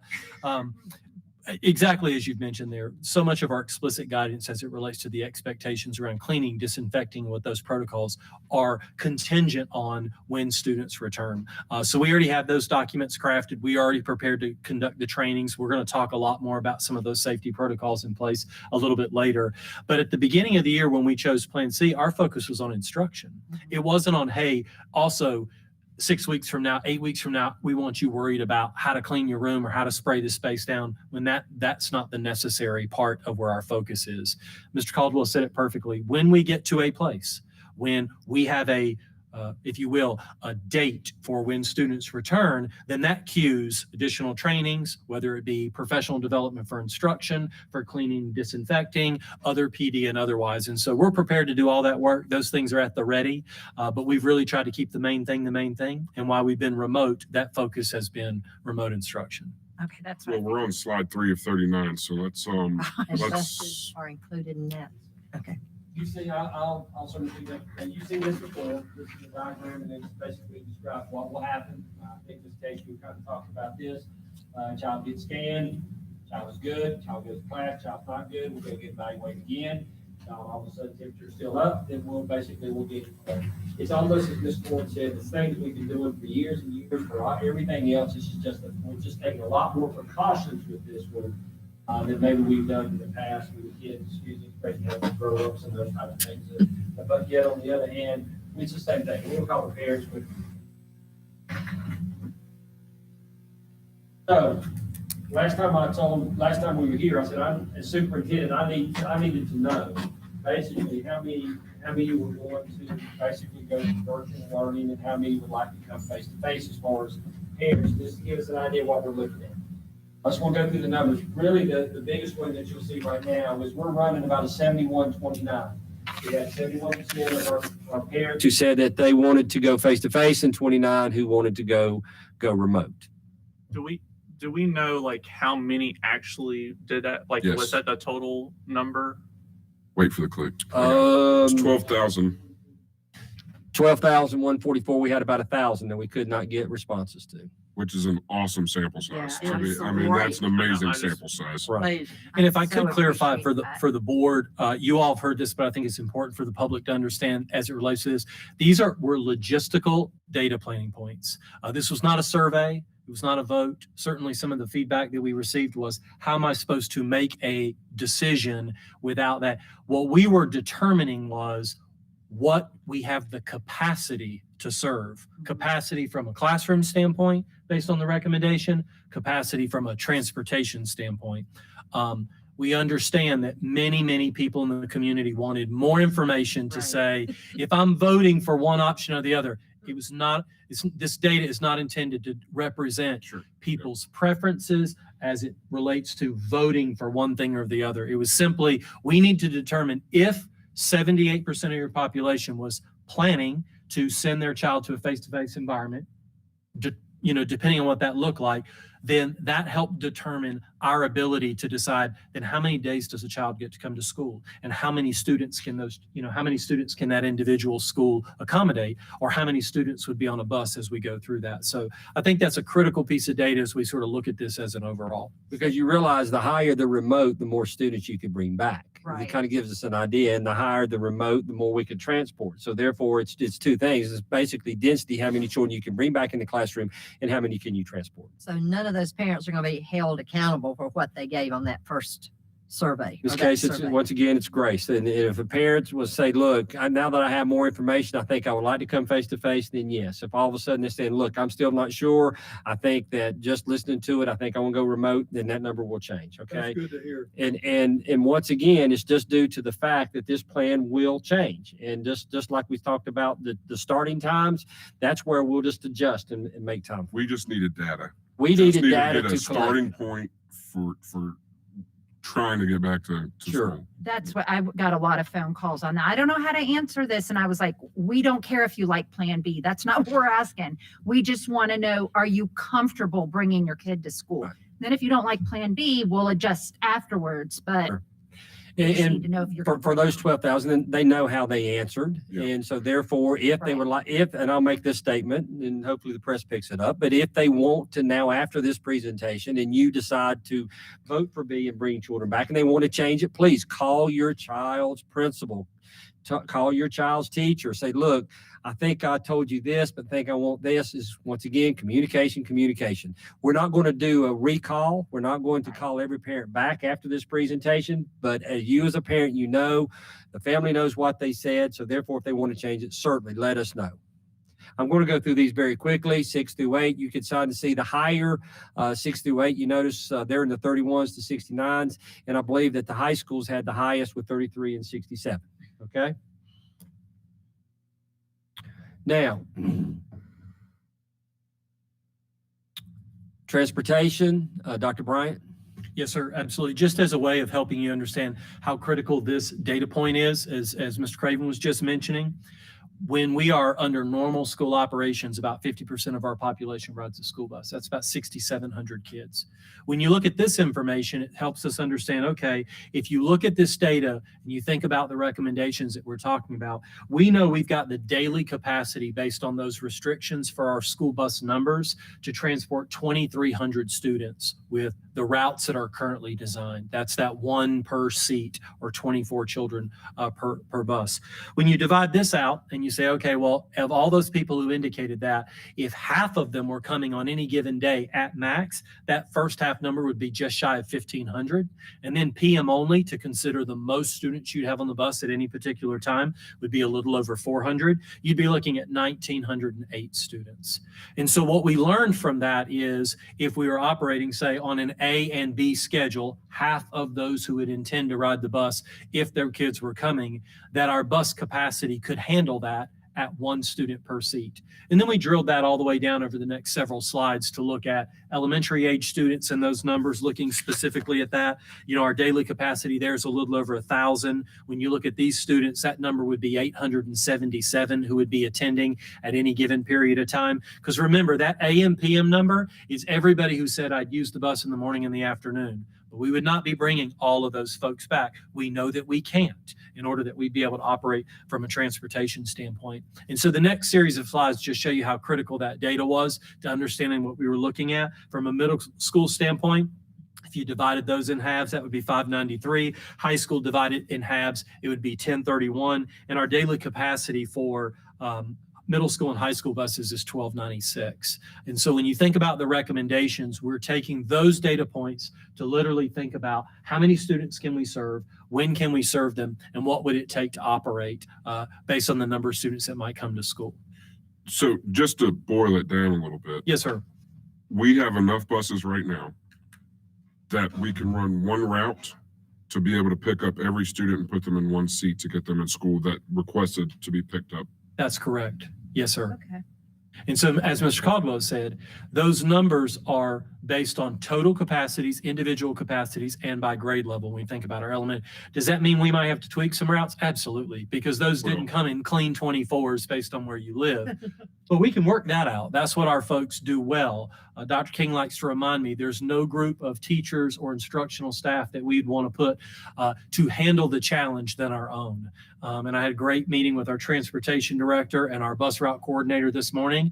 And the answer was the affirmative. Can we do this? Absolutely, we can do this. We can pull this off because our capacity allows for it. And we just be working through the tweaks based on those numbers. Is the driver in charge of sanitizing his bus? Yes, ma'am. Before and after the route, they would be. Yes. And we'd be providing them the material to do so. They were doing that work for us late in the year as well. Now, just out of question, so transportation, so say for instance, we open and more parents want to put their kid on the bus, they have that right to request that. Correct? Most certainly. So then we would have to possibly adjust. Make the route. adjustments. Yes, sir. Absolutely. Would we have funding to do that? We have funding in our budget, some of which is unreserved locally, some of which we have at the state level that might be utilized for those kinds of things. When we think about our federal dollars and our state dollars and our local dollars, one of the things that we're trying to do is make sure that we're prioritizing those, Ms. Holt, based on whatever the needs are at that time. So part of that flexibility that's currently reserved locally that you all have as a board is to say, if that's a priority right now, then maybe we utilize it in that way. Okay. So we talked about, we had Mr. Smith, health department, health issue. Now here's the education plan. If you decided to bring children back in Plan B, what would it look like? This is, once again, this is a recommendation. You as a Board of Education can certainly tweak it as you feel and ask questions and go from there. Okay. So now I'm going to turn it over to Dr. King. So one of the challenges that we talked about in discussing a Plan B was this idea of the best education possible for every Henderson County student every day. And as Dr. Bryant said, I've said repeatedly, there's nobody I trust more with the education of our students than our teachers. They have done a phenomenal job these first few weeks of school, and it has been hard. It has been challenging. And so that was really our frame, is how do we provide the quality of daily education that our families have gotten since August 17th for every child every day. And I can tell you there was no single answer that seemed like a perfect solution. But as we outline this, we'll tell you that this is the best one we could come up with that allowed all of our students to have access to a highly qualified teacher every day. And our recommendation is that preschool through second grade students would return to learn every day face-to-face. So pre-K through 2. Pre-K through 2. Half a day, all day. All day. Okay. 8 to 3, yeah. And then additionally, our eligible intensive intervention exceptional children students, those would be what we would consider our self-contained classrooms, would also return every day face-to-face. So would the families that are on that group that choose to stay virtual, would those students have to be logged on from 8 to 3 as well? No, sir, we've got that a little bit later, yeah. Group, you heard Dr. Bryant talk about and Mr. Caldwell talk about, we needed those numbers to know capacity. If 90% of our families wanted to come face-to-face, we couldn't have offered an 8A, B day. It might have been ABC or ABCD groups. But given the numbers, and we appreciate so many of our families getting back in touch with the school about that, it helped us determine that we think we could go with an A group and a B group and have capacity to handle that. We would continue to We had initially proposed breaking the alphabet up to try to keep family groups together. So last names A through L, and then last names M through Z. And all students in grades 3 through 12 would be assigned to either the A group or the B group. I think I've covered most of, let's see. Our thought was that group A would attend Monday and Thursday.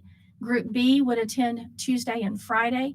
That would give all of those student groups face-to-face twice a week. As a teacher, when I put my teacher hat on, I would see my students Monday face-to-face. I'm going to talk about the virtual piece of it in just a minute. And I would see them again on Thursday to collect papers, collect assignments, touch base with them. We had a discussion, to be honest with you, about should you have a group that's Monday, Tuesday, and then a different group that's Thursday, Friday. And you could make an argument for that. But the reason we're recommending the Monday, Thursday, and the Tuesday, Friday, and I'm just going to give you some examples. As a teacher, I knew that I had some students who I needed to send lots of food home with, or who I needed to make sure they got a shower at the school versus at their house. And by having students come Monday and Thursday, or Tuesday and Friday, I have more physical touch points. It's the same amount of time, but I can have them back in the building at what might be more advantageous for those students. So that's why we're recommending that. And then we're saying that Wednesday would be a remote day for all students in that schedule. You know, before you had presented to us that we were going to do 1 week on, 2 week off. Why is this now the preferred way? Because we have some data now, we know how many families, we didn't have all that data before. Sure. In terms of the comfort level. And also we've learned some things, and we actually, when we initially made that recommendation, we were talking about the idea of the quarantine periods and having those 10-day periods. We kind of have heard less about that. I think Dr. Bryant could probably speak to that better than I could. Absolutely. And if you also think about the health data that you saw on that very first slide, what we were concerned about at that time was health data that was peaking. And we were thinking, if you're considering returning to learn at some point face-to-face under these current conditions, we felt an urgency to build those periods in. Again, we've seen that steady decline. But Dr. King maybe said, probably the most important thing I think we continue to remind each other is we're learning things every day. Like you've seen examples of teachers who are revising their instruction virtually every day. They learn something on day one that doesn't work day two, and they make those adjustments. And we certainly have a responsibility to kind of be the lead learners on this, that we didn't just kind of develop a plan and say, all right, well, we're done, and we'll just bring that back out and put it back on the shelf in September or in October or otherwise. Is we have to continue to refine, and that fluidity that Mr. Caldwell is talking about is the other piece of this. If you think about that last slide for just 1 second, I'll give an example of the A through L and M through Z. That is an initial alphabet range. But as Ms. Case asked, can people select based on what they see or what's approved today? Most certainly they can. It may shift our numbers in such a way that between now and then, we have to adjust that. We may realize, okay, our initial planning was A through L, but we realize, you know what, based on the people who are selecting face-to-face and otherwise, we need to move that one way or the other. We'll properly communicate it. We'll give people plenty of time, but that can't be written on the stone tablets. It has to be something that allows us to break those numbers up in a way that we can properly accommodate it, and we work with it in that way. And so we're really trying to be as nimble as we can be when it comes down to the plan, and recognizing that as we work through any plan that might be approved, we've got to adjust that plan as well. So I've got a question just Sure. out of curiosity. So we know that data points wasn't like 100% commitment. So what if we approve everything, right? And then we've realized only 8% says remote. So would we have to totally adjust those days from group A to group B to even A, B, and C? You get what I'm saying? So, I mean, we have to. So you're looking at probably 1,000 kids that didn't respond. So you're spread them out over 12 grades. I'm assuming, or 13 grades. I'm assuming it's spread out. And Mr. Apsher, could that happen? It could. I mean, it most definitely could, because the way, as Mr. Craven asked the question, and as Dr. Bryant, yes, the first time is we had our rate was 27, and now it's 6. So we were basically doing thirds. Now with our number at 5, plus knowing in the high school we're at 30%. Basically staying home.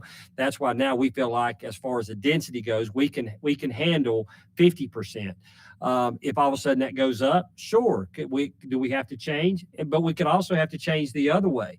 I'm really wanting to see how third grade looks. I mean, once we get started, then to be honest with you, I would love to be starting. My goal as superintendent is starting working at the bottom and working my way up, and to see how many, if it changes the other way, and we got less people in third grade saying I'm staying home and remote, then we could take more third graders back, and then put third graders on the same schedule as with pre-K through second grade. So therefore, then it'd be pre-K through third, and then see how it goes. So yes, once again, this plan right here is a fluid plan. It could change. It could change on any minute, any day, any hour. But yet, on the other hand, this is where we would make a recommendation to you if you approve it to start with. Let's go back something you just said real quick. So would it be your wish to start K2 now, 3 through 12 on an A or B schedule, and then you would like to start getting third graders in, Pending numbers. fourth graders in, Yeah, then pe- fifth graders, so on and so forth. Pending numbers, and see how things go. And now, right now, of course, like you said, we've got we may have a class of 24 to 28 fifth graders, and we only have 20% of those children who are virtually staying at home. Well, right now, the numbers doesn't see for density and social distance that we could take any more than 50%, 50% at the max. I think it depends on how many people decide to stay at home, how the health conditions are, what happens to where we can start putting more children back. Or if it went from the governor, go from 2.5 to 2.75 or whatever it is, Sure. all the way up to 3, which is then bringing everyone back. Well, no, because he doesn't decide that. NCDHHS and the superintendent decides that. I think it would just be a decision. It's going to be a case-by-case basis on what we do. And we'll certainly then may look at it, because there may be some elementary schools that can handle third grade where some elementary schools Yeah, I can't. was going to ask about that. Can and- we make individual? And right now, we'll certainly alert you as a board. We've not reached that. Sometimes it's you want to be as fair as you can across, but on the other hand, then why wouldn't we? So that would just be a decision that first we'll talk about as the leadership team, and then bring you a recommendation once this gets started.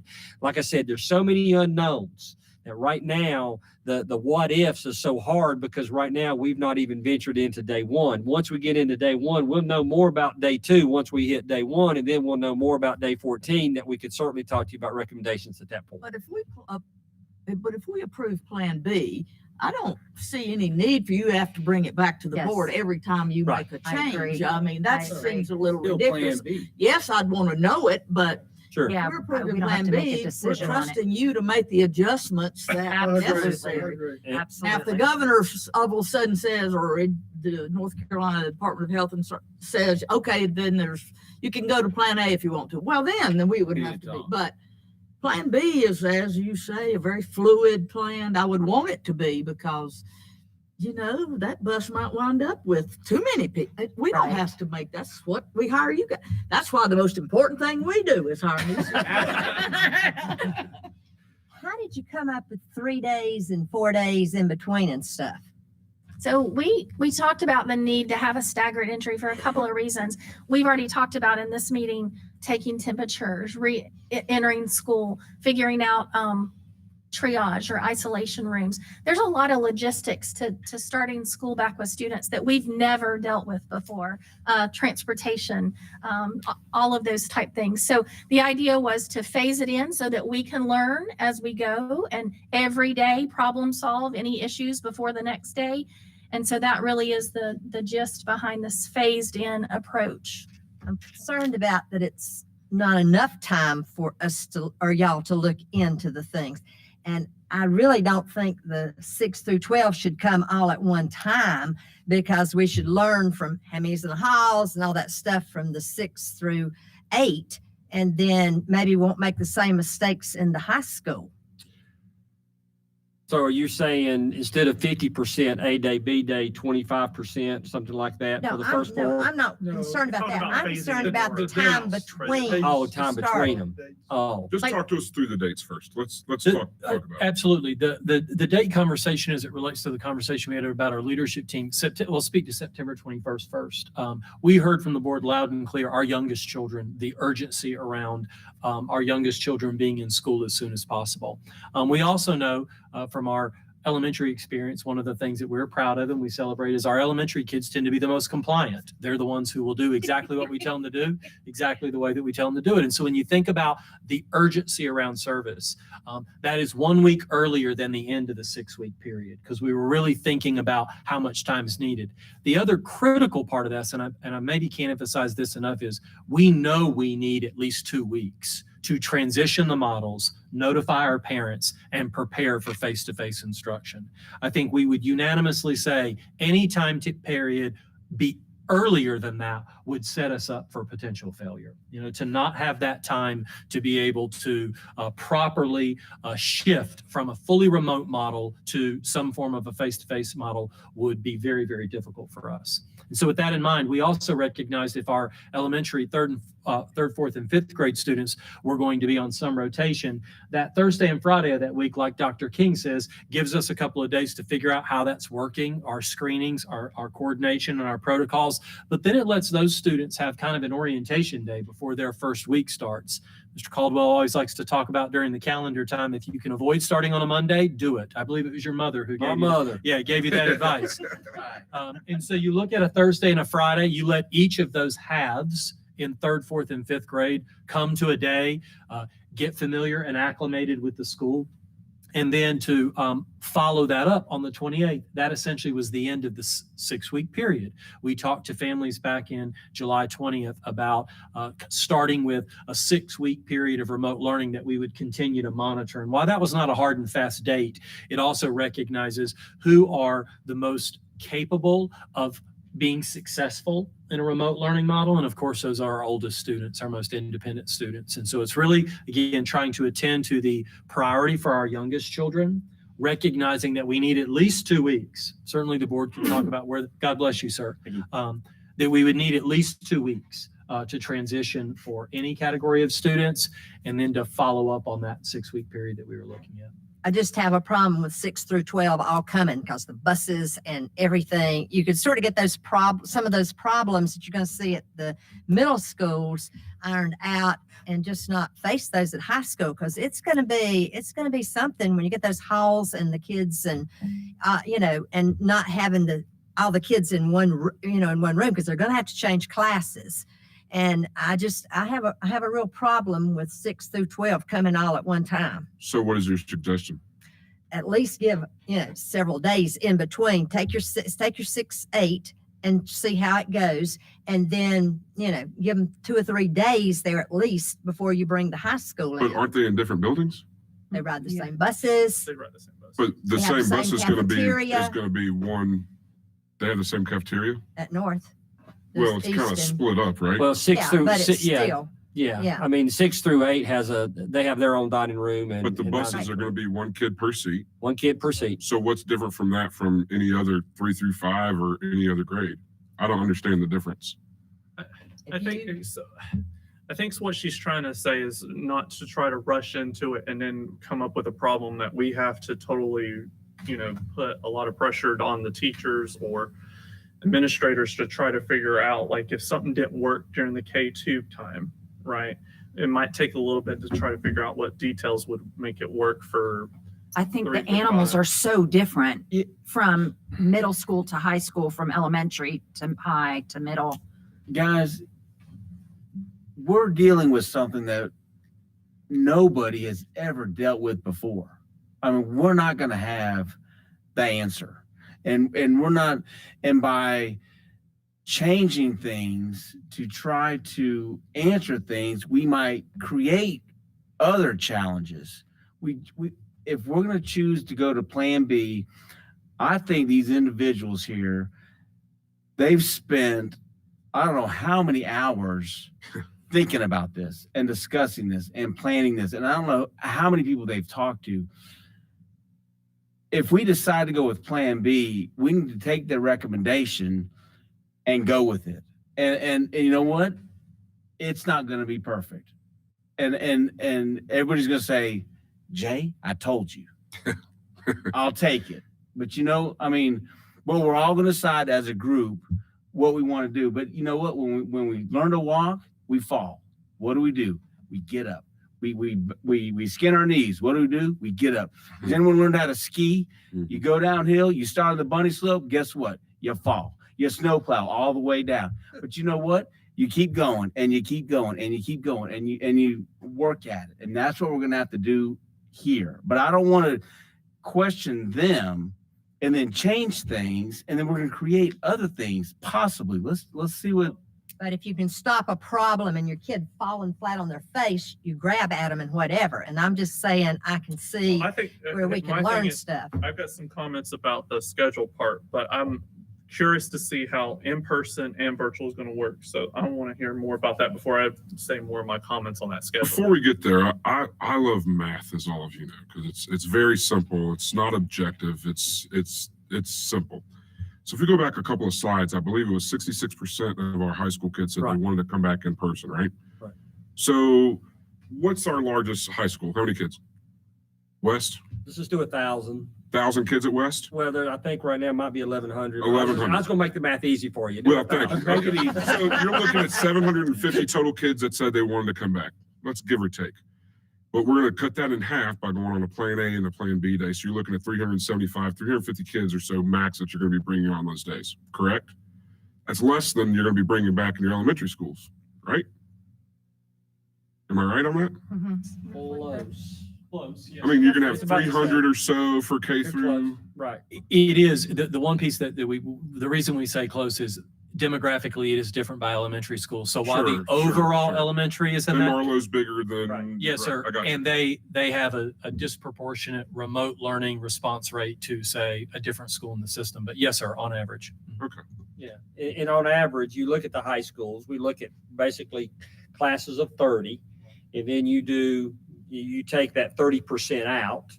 So now that's 9. So therefore you're left with 21 and divided by 2. So a high school teacher is going to be dealing with about 10 to 11 kids. So you like math too. You're a math Had a teacher. great math teacher with a yardstick. So, Right. All right. we've talked about this.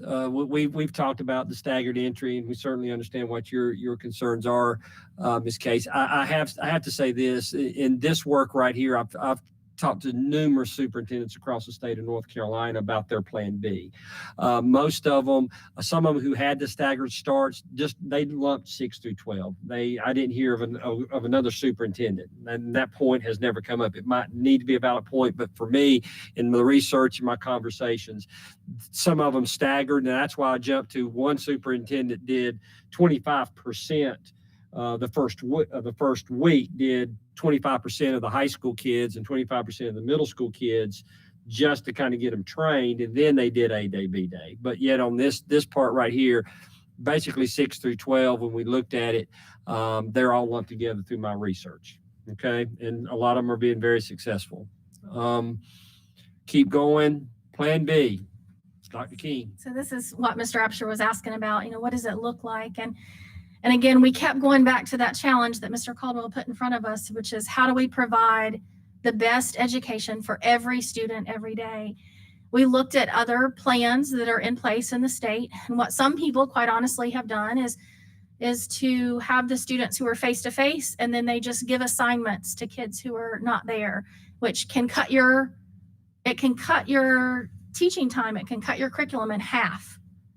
That doesn't feel okay with us to cut a course in half. So we batted around again that question, how do we give every student the best possible experience every day? And so we decided that we would like to recommend live and remote instruction between 8 a.m. and noon every day, what they've had. And so the face-to-face students are experiencing while the virtual students are experiencing, typically with the teacher they've had. One of the things we've heard is folks don't want to change teachers. We can't promise that, because as you look at school responses, there might be enough students, as was mentioned earlier, to create a virtual section, but there may not be enough students to create a virtual section. And it really depends on every school. This is really hard for teachers. But I also want to challenge us to remember that what we've typically done with students in a face-to-face setting, if you were in my class, I'd go around, I'd pat you on the back, I would lean over you, I would be I can't do that in COVID. I am going to be more of a teacher in the front of the room. We're going to have to unlearn all the PD we've learned about small group instruction and that sort of thing. And so between 8 and 12 are virtual learners, whether they chose fully remote or it's their off day, their A day, B day, off day, would log into class and have class with the rest of the class. Now, tell me what the face-to-face is doing. Are they logging in, doing the same thing? They're there with the teacher. Teacher's doing the same instruction. So if I'm doing Letterland Alive in elementary school or slides for a biology class, my class is with me in the room, and they might be looking at it on the screen, or they might be looking at it as they do now on their screen, but they're interacting with me. I might have some help with the chat bar. We've talked about elementary school. It's, all hands on deck. We might be using tutors, teacher assistants, because it is very difficult to manage. But we also can't think of a way that every student gets their teacher every day. So it's tough. What about though, like K through 2, that they're going to be there every day, and the people that chose remote? Because I'm just thinking about those. I mean, I have a kindergartner, and I'm thinking about how it is. I'm hearing I'm bored by, 9, 10, and she doesn't want to do the computer. She wants it to be those little grades. Absolutely. We need to throw this in the trash. And that's where, I'll speak specifically to elementary. K2 would be coming every day face-to-face unless they've chosen remote. Right. And so if you're a K2 remote only learner, you're going to get some time with your class, like morning meeting. You might get your literacy class, but then we would have to have teacher assistants and certified tutors also helping with virtual students, because the majority of our K2 students would be there in person every day. Okay, good. Yeah. Again, all hands on deck to make that work. Well, and I have a kindergartner as well. A lot of the work that they're doing is not on Letterland. It's on the packets that were sent home to, trace I see blue or color in the blueberries or whatever that may be. How are we going to expect our teachers to do that while also still sitting here in front of the computer and having their webcam looking down at their hand, drawing it? That's one. I'll let you answer that part, and I'll go to the next. So specific to K2, again, the K2 student who's fully remote is not coming every day to school. Sure. Might not have their teacher the full 8 to 12 time. And we want to be transparent about that. They'll only have their teacher for a portion of that time. And then they'll have support offered to them from certified teachers who are tutors or from teacher assistants as well.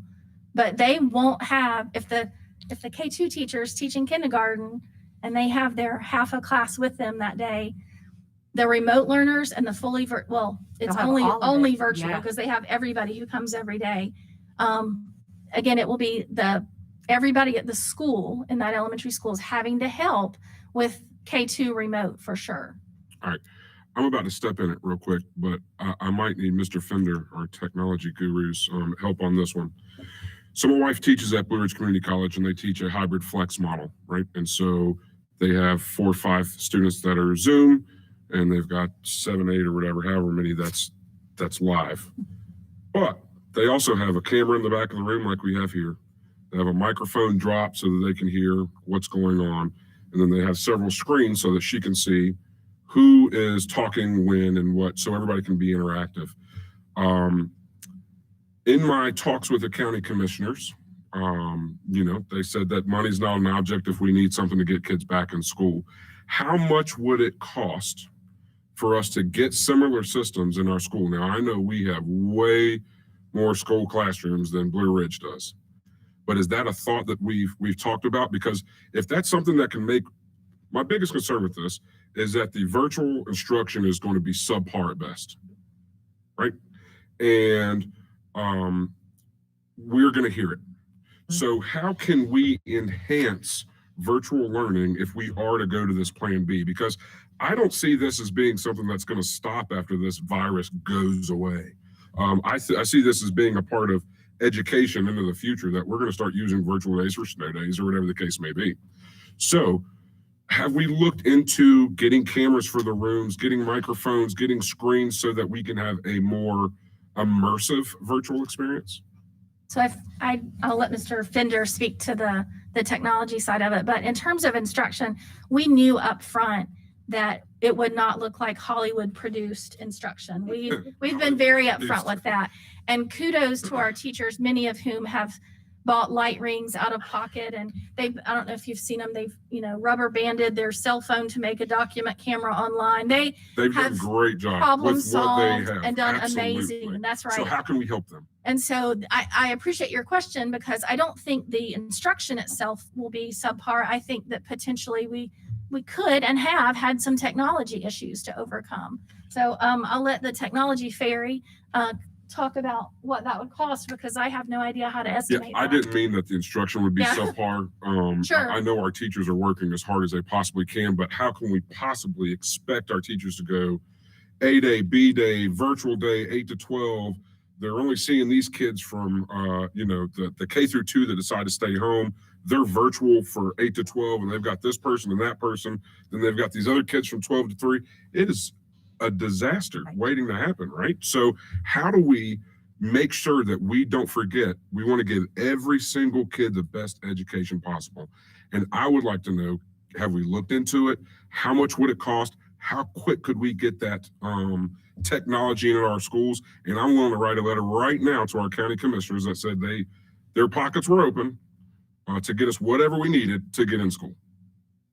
There are some schools, because I've been in one today, that has the webcams, and they could do the lesson they're giving in the classroom now to virtual, and they could have their kids do it at the same time. Perfect. And that's what I think we need to do, so we don't leave anybody out of the teachers teaching them and not get a whole lot of different ones. Now, and how are they going to come in to eat?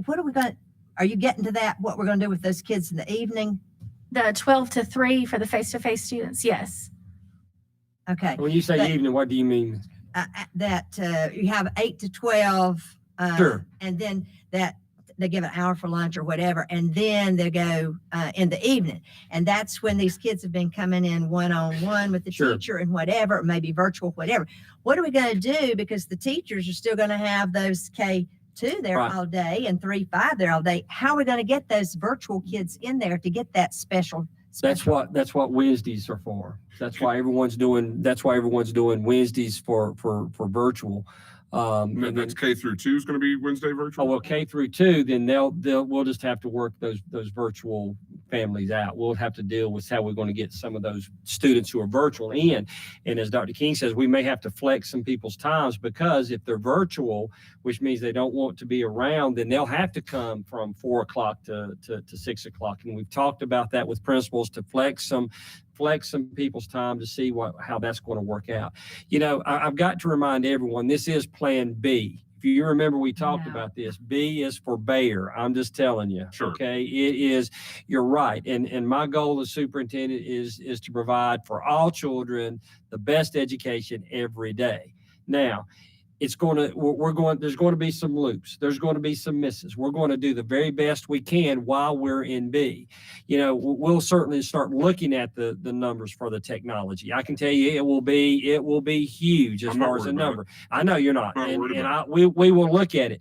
But in the meantime, because of we even started pricing just this on what it would cost for Sure. just this. And now you're taking every classroom that you've got with 2 million square feet of facilities, and we're going to price it. I think for us right now is what we've got to do what we're doing right now and how we can help our teachers adjust and what they need to adjust very quickly to meet this timeline that we as a school system can make be work in this time that we're trying to do it. Before we go any further, I want to reiterate that I see this as a fundamental shift in public education. I don't see that all of a sudden, come February, everybody's back and everything's going the same. There's going to be a lot of kids that are doing extremely well in the high schools that are doing virtual. 33% of our kids don't want to come back to school. They're going to stay virtual. So how can we give them a better experience to make sure that happens? And so have we looked at that yet? Have we looked at any of the cameras, microphones, the screens? We've looked to at get it that for done? in just this facility. In but just we- this facility But right we've here. not looked at it in a So- school-wide. No, sir. We have a lot. I would like to start looking at that. I know that the Blue Ridge has the AVR rooms or whatever they're called, the IVR or whatever they are. And they have the equipment in there to be able to simulcast everything on there. I want to see that information as quickly as possible, please. Prices and let's go. You know, Ms. Craven, you said something. I don't want to, certainly we're here about talk about Plan B, but you're exactly right. I would foresee that within the next 2 years, there could be, I'm not making a promise, there could be a Henderson County virtual school within Henderson County. It will be a K through 12 model. You'll have a principal of that school. There are several other school systems that when they established a school. We did not. We just decided to do everything virtually, but you could absolutely start making a shift that you'll have a K through 12 Henderson County virtual school within the school system. I'll make that, you're exactly, I can see that parents happening. that don't want to send their kids to public schools for whatever reasons, and maybe they homeschool or they do whatever, but this would give them that option to come to public school, but also participate in the sports or be in the band or whatever that case may be. But we need the technology to be able to deliver that. Go back to the last. Go back, I'm sorry. Thank you. That's it. No, you keep it. I do want to talk just real quickly about Wednesdays because Ms. Case brought up how do we interact with students who are completely virtually, and Wednesday afternoons would give our teachers a chance to, if we go remote Wednesdays, everybody's online. Wednesdays would look like now looks for everyone, but we would have the opportunity to bring in our fully remote students for appointments on Wednesday afternoons, except for in K2, where we have talked to elementary principals about flexing some tutor hours and things like that. But we also have to have Wednesdays to do some tweaking as we implement. We know that teachers are likely going to have to get to work earlier. When you're doing temperature checks and you can't send everybody that got off the bus to the gym because that's too many people in one spot, they've got to go straight to their classroom. We're going to have times for our teachers to plan together, for our teachers to do some of that work. So both working with fully virtual students, tweaking and helping us have a faculty meeting, figure out, what do we have to fix that hasn't gone well? Because again, it's going to be all about problem solving as we go.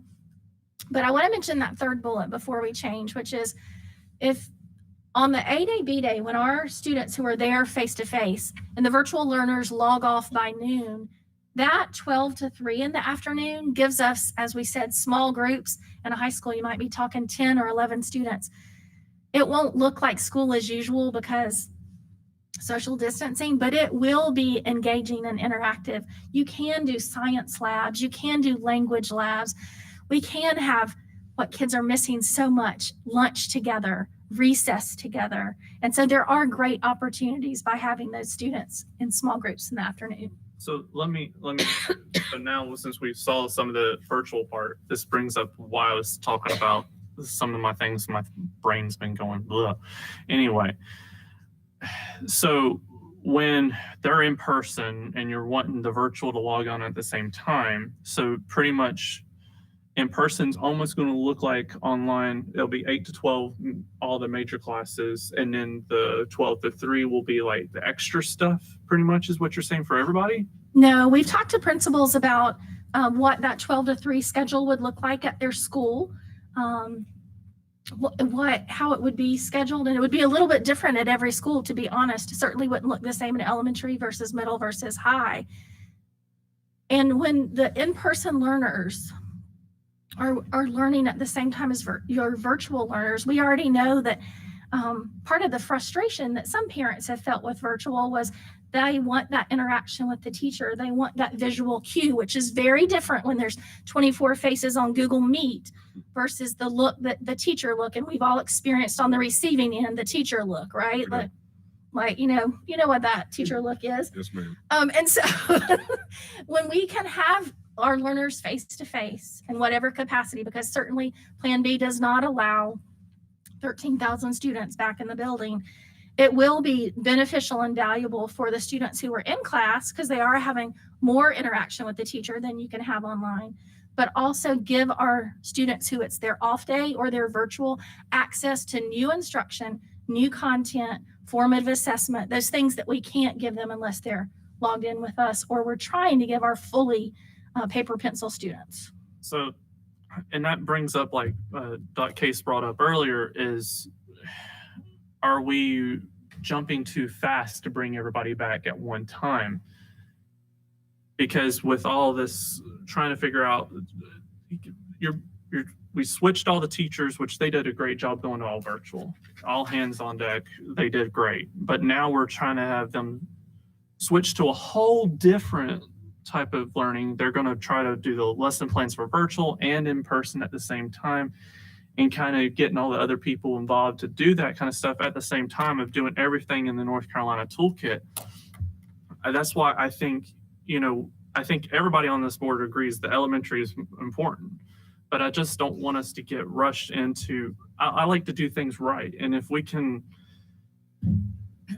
start off with a group and You're get not it a gonna little do it bit and right. see how it works, and then go to the next group and keep phasing them in. I mean, you look at the other districts around us, the high schools already went back to virtual. A lot of the high schools have already started going back to virtual.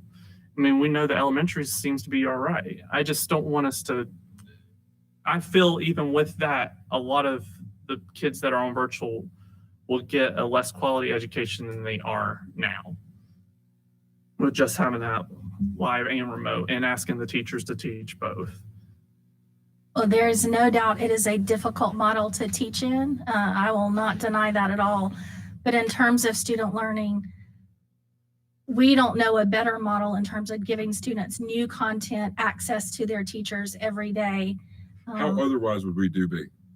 Otherwise, you could see some school systems, let's go with the high school, middle school model. They'll bring in students on an A-day, B-day, 50%. Most of them, that's what they are. And you'll teach your regular schedule, and you'll teach those children on Monday, and then you'll give them some assignments to work on independently at home on Tuesday. Then you bring in Tuesday and you teach the same thing that you taught on Monday, and you give those kids some assignments and independently and say, here's some work, and you go do it and take care of it. And that's if you don't let parents have the virtual option. Is that what you're saying? I'm just saying that's how you're doing the A-day, Okay. B-day. Or how do they do virtual in that, like, To be honest with you, virtual a lot of times is a platform to where they'll sign up with Edgenuity or help me out. Edmonton, often it's Edmonton. not a live teacher. Not a They're live teacher. It's logged into a static program and not having access to a live teacher. Edgenuity's for kids to catch up and stuff though, isn't it? I mean, it's not like on a honors program that you would. They have honors and they have new course content. In our district, we had not been using it that Right. way, but it certainly But you- we've always put our faith in our teachers, and that's where I think it should be. No doubt, we have hesitated to use programs because while they can be beneficial, there's no substitute for a live teacher. You could take a child and put them fully on that program, and they could get their classes through that program without seeing a teacher. You've got some school systems that basically have not seen a teacher all year. They're on programs. We made a commitment for every child every day to provide the best education we can, and this is the only way that we could come up with it. Is it the best possible plan? No. I mean, I just don't know, because as a teacher, No, we never tried it yet. we never tried it. But what I'm saying is, if I'm a teacher, I would rather try this than I would be to teach on Monday and send these students home and then not see them again until Thursday. How did they do on their homework? What if they couldn't get it? What if they had issues with it? You know what I'm saying? But I won't see them till Thursday. Then I turn around and teach the same thing. You are slowing down the pace of your curriculum. Here, yes, you're saying, well, I'm slowing it down anyhow, but still, to me, consistency is so important. Where I see that child every day, whether they're sitting in my class or they're sitting on the computer, I see them and communicate with them every day versus teach them Monday, send them home, then teach them Thursday. do you feel this plan will segue us into more of a plan A easier as well? Well, we certainly hope, because I think that children are used to, then basically right now their schedule is they're coming to school, and Right. then now this was simply when we go to A, we'll come to school, and then we will then of course hopefully have full days when we come back to A. And Mr. Caldwell said it really well. I think this is something, you all, I think, are illustrating very beautifully the challenge of everything we've always talked about, right? The logistics, the complexity of solving these problems. What we have prioritized, though, is right now, every student's coming to school every day in Henderson County. And in this Plan B model, as Dr. King has stated very plainly, it is very challenging to do this work. But we have prioritized every student every day. What we've not done is say if you're in the A group or B group or the remote group, that you will receive less than what we're delivering right now.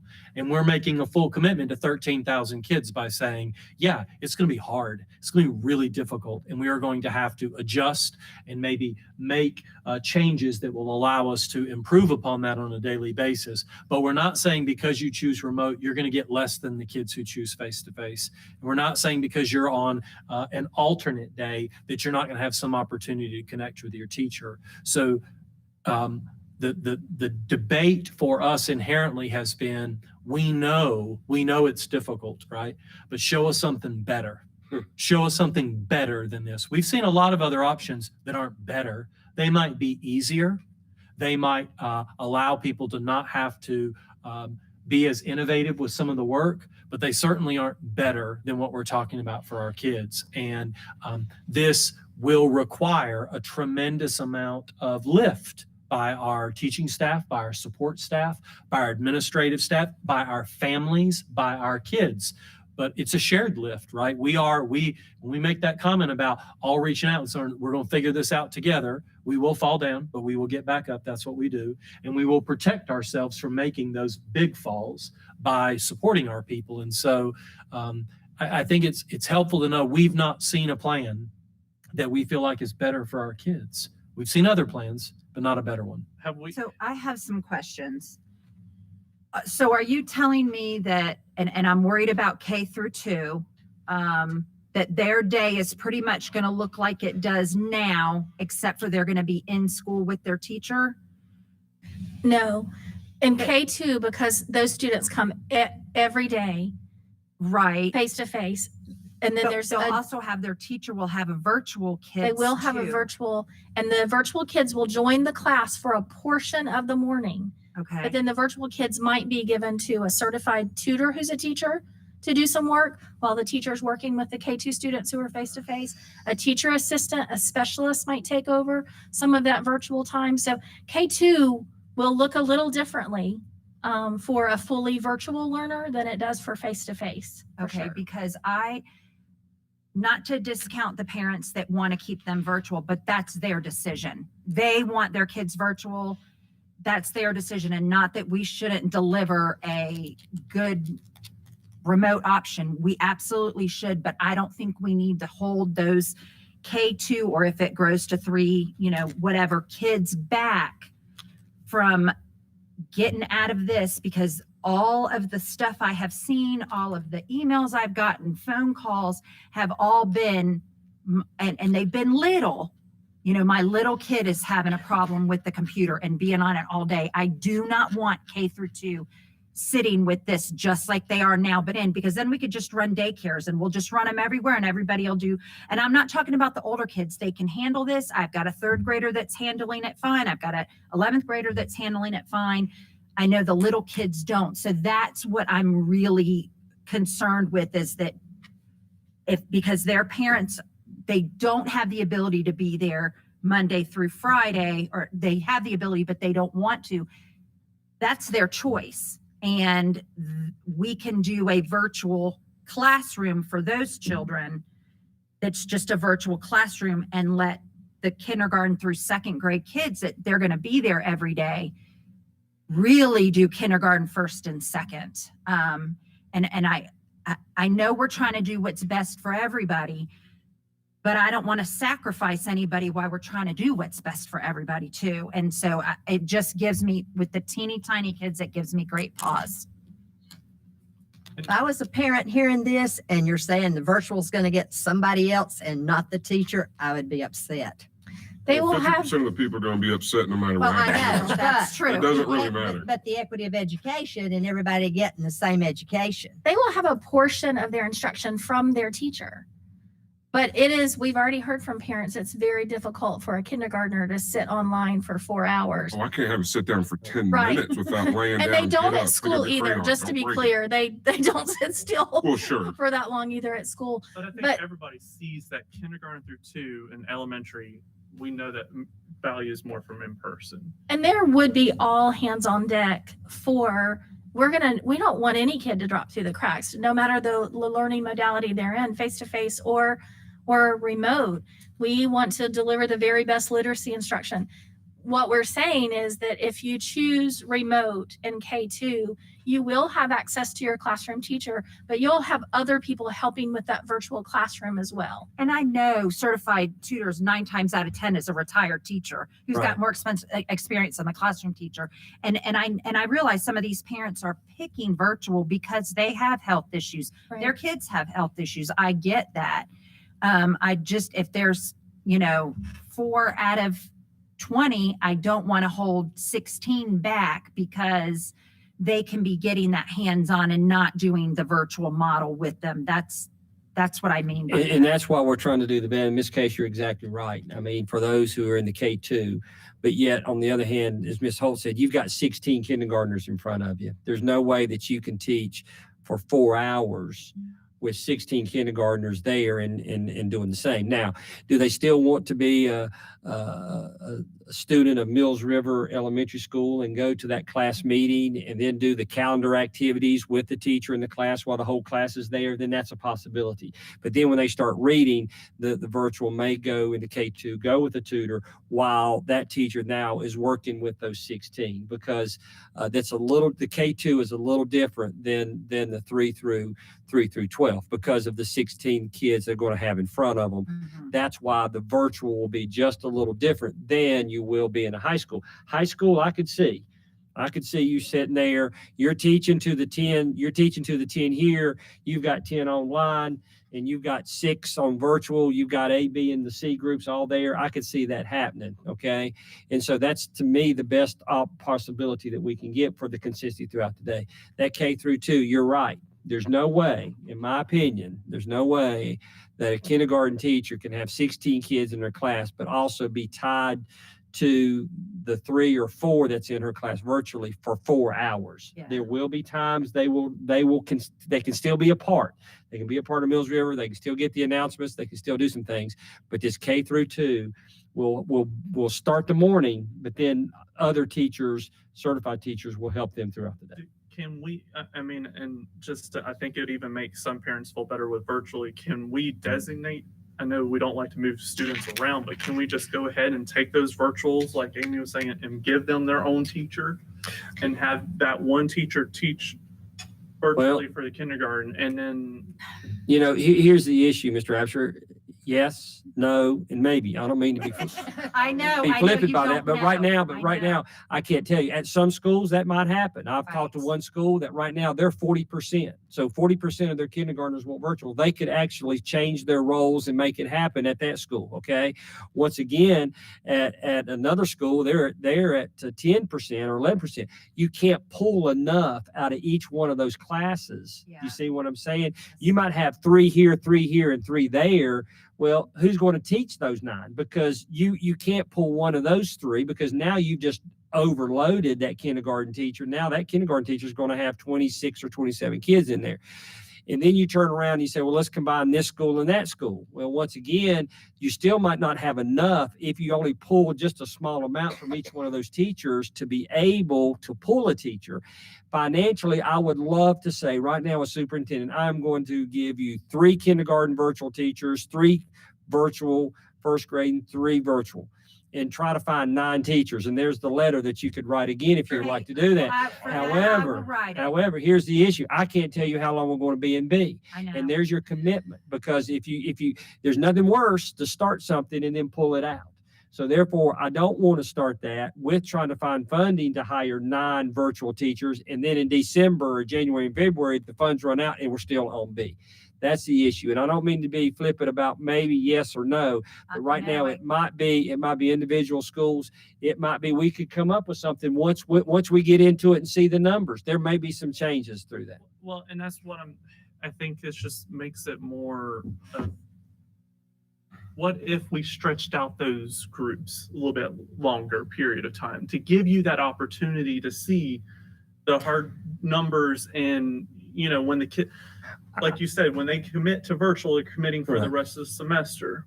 I think for stretching out groups, I think that number one, I think we're going to do plan B. We need to stick to this as close as we can because this will give me the better idea of what my numbers truly are.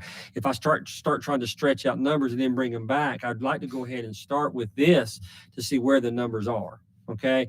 And Because we know parents are going to change their mind, and Sure. might as well start with what you want it to do. And I really like what you said. You know, those kids are in that class. They've been seeing each other every day. I like that they come. Yeah. I mean, I do that calendar and the We Ride the Bus song. And I mean, it's all really good. And I think as a class doing that together is important.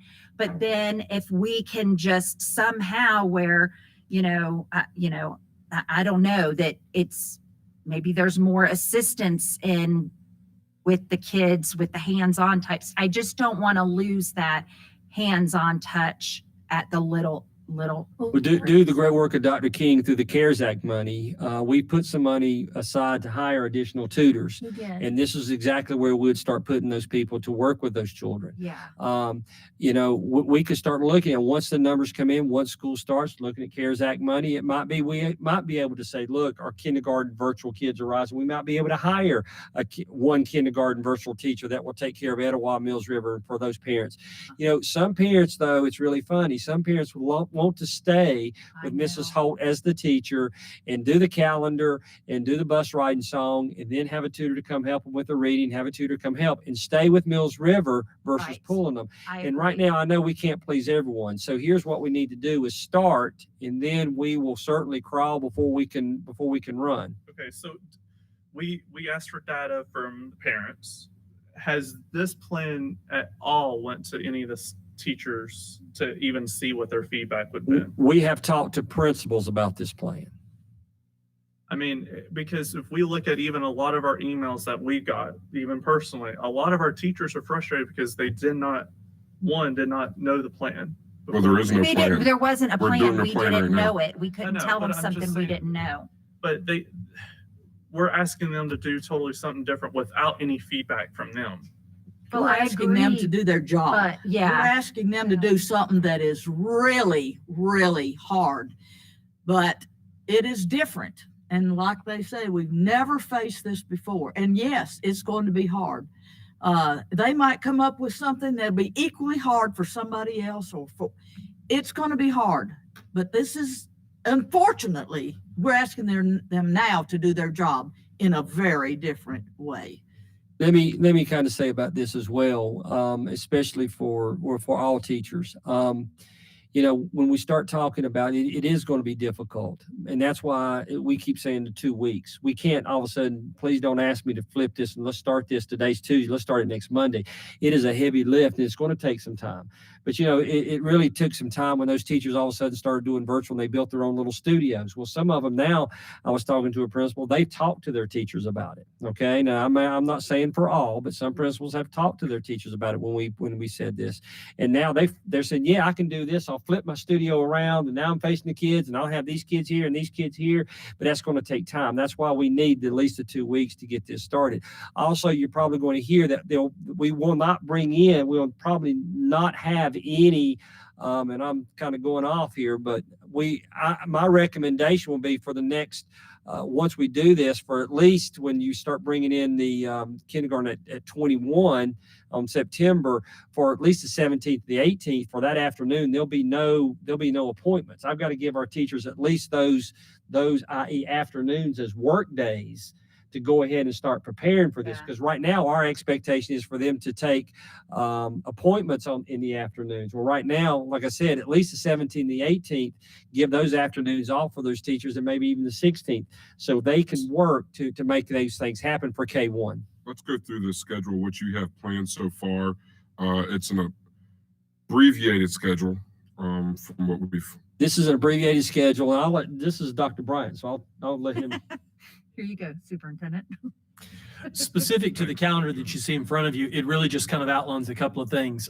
Obviously, this calendar shares with you what you'd be looking at for grades 3 through 5, a start date on the 24th, that A day being that first orientation day that we talked about. You can see that the remote learning days are designated on the Wednesdays.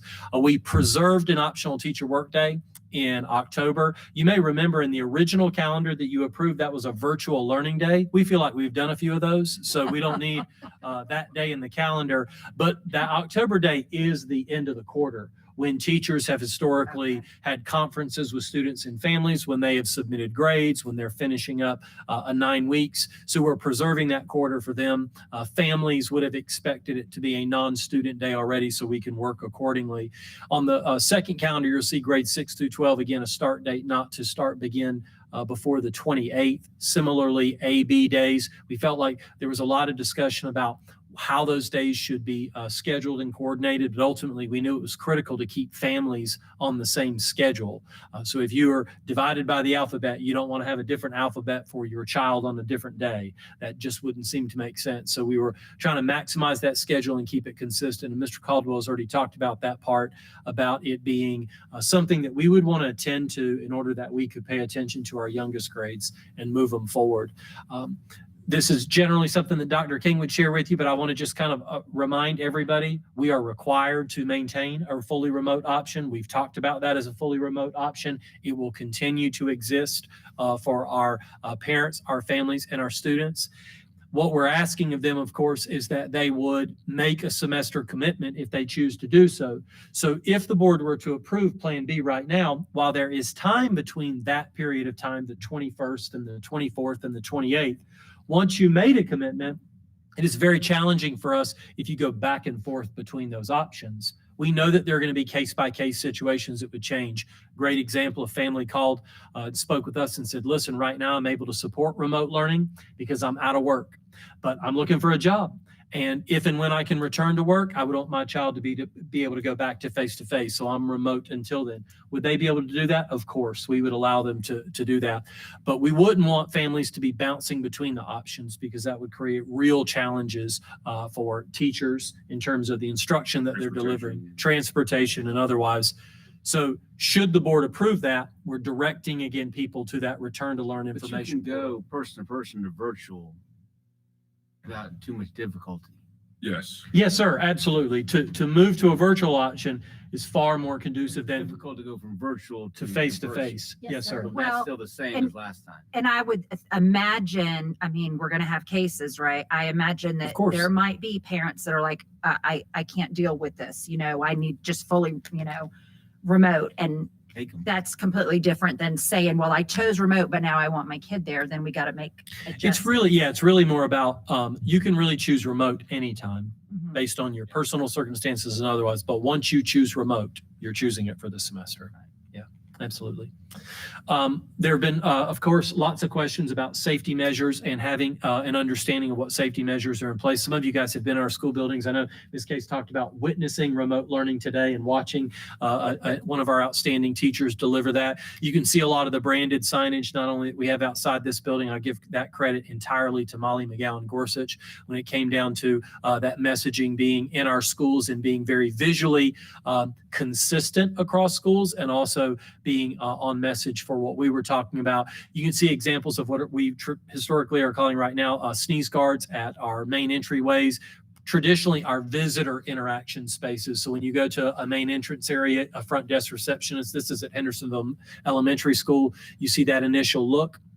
You've all utilized the temperature screening kiosks that exist at all of our main entrances to schools. Mr. Craven asked a question earlier about how would a bus driver check his or her temperature at the beginning of a school route. They would be able to use this kiosk. It functions when we get here well before the front desk receptionist. We can check our own temperature. It's touchless. It also, as you all know, screens whether or not you're wearing a face covering. If you're not wearing a face covering, it gives an alert and an alarm to whoever's at the front desk, so it wouldn't let them in. Those are at the main entrances to all of our schools. You see an example of where that exists at Mills River Elementary School. So those kiosks exist at all of our school facilities. This is Mr. Wilson, assistant principal at Hendersonville High School, in front of a cornucopia of PPE. You can see closer looks there, the branded face coverings, disposable face coverings, the face coverings that had come from FEMA and many of our community partners. So we have not only disposables that can be provided to people, but we also have face coverings that can be issued and will be issued directly to all students and staff. These are examples of the keeping your proper distance reminders that you see on floor coverings where those are appropriate. Most notably, you'd see those on tile floor coverings. We don't have them showing up on carpet, but we have a lot of this signage that help you to remember what is 6 feet. Mr. Caldwell talked about this. The reminders are critical for us because they're kids, and kids are going to be drawn toward each other. There are no two ways about it, right? There are not going to be yardsticks between them, but these visual cues help them to sort of remember in all those spaces, and as much as possible that we want to maintain that 6 feet whenever possible. You see some examples of this is a cafeteria table that we're all familiar with, where you have the Xed-off seating that would keep the appropriate separation for whenever those spaces are being utilized, whether it be for learning activities or for community feeding. We have signage in our bathrooms. We have signage on our hand sanitizer. These 1-gallon bottles exist in every classroom and every office space across our school system, so that they're utilized in that fashion. You'll see again the continued signage about the face covering and the reminders. Mr. Caldwell has demonstrated it, but one of the things that we know, part of that grace is going to be that we politely interact with people, repeatedly reminding them of the expectations that are in place, whether it be, please remember, you're supposed to be wearing that face covering properly at this period of time, or this is a designated break for us, or remember that's supposed to be over your mouth. We're going to have to continue to show grace to each other and reminders. What you see being modeled on the right-hand side is one of the electrostatic backpack sprayers. We've issued 5 of those to each individual school, which allows us to sanitize classrooms, bus spaces, frequently used areas, playground equipment, any or all of the above. And we can utilize our staff to be able to do that. So one of the really nice parts about this is when you utilize the product that is here, you could literally eat off the surface just minutes later. So it's not one of those chemicals that then you can't touch or you can't wipe it down or otherwise, but they can be utilized in our classroom spaces, our bus spaces, and of course frequently used spaces. Mr. Craven, did you have a question? You look like you might. Okay. I've got lots of questions. Okay. I think it's helpful to understand what Mr. Smith talked about in as it relates to our coordination with the health department, but more specifically, what we all know to be true. We are going to have positive test cases. There are positive test cases in the community now. There have been positive test cases in the community prior. There are positive test cases that are illustrated by the numbers in Henderson County, and we know that they will exist in schools. There's no two ways about it. What we know is that our families and our staff and our community to know, so what will happen when there is one? What will you do? We will notify families via our all-call system when there is a positive test case in the school. So you get an alert call from us that says, hey, this is John Bryant, or principal name, and there's been a positive test case at you name the school, whether that's staff or a student. We will not notify people of who that person is, and you'll see that on the second slide. It's the most frequent question we get. I want to know who that person It's is. a HIPAA violation. It is a HIPAA violation. That has not stopped people's desire to want to know that information. But we will honor that HIPAA privacy, and we will maintain that. We will temporarily close areas where the infected person spent a significant amount of time for extra cleaning, continued cleaning. We'll monitor symptoms of staff and students as well as the case counts. Mr. Smith said it beautifully. One thing that you have to do is pay attention to where it's happening. That could adversely affect an individual school differently than the entire school system. We would have to deal with that. We will, of course, send students home and staff when they're ill. I believe it was Mr. Craven who mentioned, and then Mr. Caldwell who mentioned, if there ever was a time that you should stay home if you feel sick, we have been trained as a culture to pretend we're not sick. We've been trained to say like, oh, you're not tough, you're not committed, you don't care if you show up to work because you don't feel good. We need you to do the exact opposite. If you don't feel good, you stay home. And that's acceptable and that it would be encouraged by our community. We'll continue to teach and learn from home. When people are at home, we partner with the Henderson County Department of Health. You heard Mr. Smith talk about it. They are the contact tracing resource in our community. So people will hear from us. That's when you'll find out. We will be as transparent as possible about that reporting while respecting confidentiality. And then we're going to continue to provide important health and safety information to families. These 2 bullets are critically important for everybody to understand, that if we open to face-to-face, what will we not do? We will not share personally identifiable information. We will not comment on it when it's on Facebook or Twitter or Instagram, or when somebody asks, because that happens all the time. They say, well, I read on Facebook, the gospel according to Facebook is what we call it. And then biblically written. absolutely. And if it's written there, then it must be true, right? But we won't comment on it. We won't talk about it. All we can simply say is, if we have a positive test case in a school by a staff or a student, we will say so. We will let people know, and then they can make decisions accordingly. And we also won't close a school because there's a positive test case. We're going to pay very close attention to what's taking place in that school and in that school community, stay in coordination with that group of resident health experts that we have, and make sure that we're making decisions based on the health of our school communities with the experts that are around us. I want to, Sure. you're probably going to ask the same thing I am. I want to clarify. So the health department will tell us when to close, correct? Because we have one positive case. We might have to close because we don't have enough bus Right. drivers or teachers or whatever. But if there's a case and that the health department feels like we need to close that classroom or whatever for some reason, they'll let us know and we'll do it, correct? Yes, I Okay. mean, if it gets so high that all of a sudden there are issues and through the contract tracing, I think if you heard Steve, it's not Steve will come in there and we have no idea and he's going to close us. I think it will be a Right. joint decision. If I have to close, I'll tell Steve, here's why I'm having to close and this is the reason why. And he'll call me, Bo, I think you might need to close. I think it will be an issue for us is that we've kind of been joined at the hip here for the last little bit. We'll continue to be joined at the hip for situations like that. I don't think, like you said, if there's just one person, I think that once they start the contract tracing, then how many children, how many staff members could you possibly have to lose for a quarantine? Then you've got to make some decisions on can you get subs and can you run the school? If there's so many children and all of a sudden he's going to say, look, I think it might be best to contract tracing, then we will. But that will be a joint decision. That's how the beauty of Mr. Smith, that's how he works. He's not going to come all of a sudden and say, you've got to close and not let me know. We're Right. going to work together. Right. Okay. And I think that's where I was kind of just joint part of that is with contract tracing in elementary is probably going to be really easy to figure out exactly where they've been because they don't have as many classes. But when we get to that high school level, let's play example of East or West. A lot of those classes are on opposite ends of the campus. So pretty much if that one person has that case, they're And remember how they're defining contact tracing though is 15 minutes or more within 6 feet of an With no individual mask, with right? no face covering on. And so to assume that contact trace means everybody I have been in contact with, which is what some people generalize that to mean, is not the case. When the health department is determining whether or not you are a close contact, they're going to say, all right, did you have your face covering off? Were you in that particular space with that particular person for an extended period of time?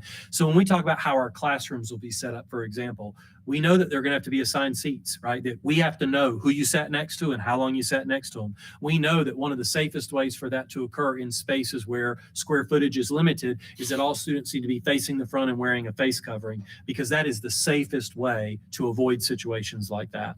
And so as long as we get compliance with regard to those health and safety measures in our schools, and we recognize that particular piece of it, those are going to be at minimums, as you heard Mr. Smith say earlier. Right. Assigned seats is huge. So therefore, if there's someone in that classroom, you know exactly who that child's been sitting with Monday through Friday. You're not going to be bouncing around. What you see on this slide is not news to any of you. It is a very helpful list of the types of things that you already know occur within our school system right now. How do we communicate people? How will we continue to communicate to people? We have tremendous readership right now with our R2L weeklies. That's that Return to Learn. That's every Thursday. It comes out every Thursday afternoon with additional information. Our website is regularly being updated with live information, the Swift calls, text, emails, social media, joint communication from the health department, public relations, as it relates to those infographics that are created. You can expect that if we were to approve Plan B, that you'd see an infographic pretty quickly about what we will and we won't do to communicate with families, that would be something that you would see out there. And that we have continued communication on the school front as well. We have heard the expectation loud and clear that we want to over communicate. We do want people to say, I've heard that so many times that I'd never need to hear it again. That is a compliment to us. We hope that that's the case. We realize everyone always would like more information. What we can do is share as much as is available to us. There are lots of things we can't share. There's lots of things we don't know yet, but we'll certainly continue to share as much as possible. A couple of things on the child care front and the child nutrition front as it relates to child care. Our intention at this particular point is that our PSAM and PSPM programs would be offered at every elementary school based on our staffing availability for students who are scheduled for face-to-face instruction that day. So if you are a kindergarten through 5th grade student and you're scheduled for instruction, you are eligible to attend PSAM and PSPM. PS Plus services, that kind of all-day care, would be offered at designated school sites just like we do under normal, optional, and required teacher workdays. So October 19th, if families need that care, then we would be scheduling to offer that care to community families at that period of time.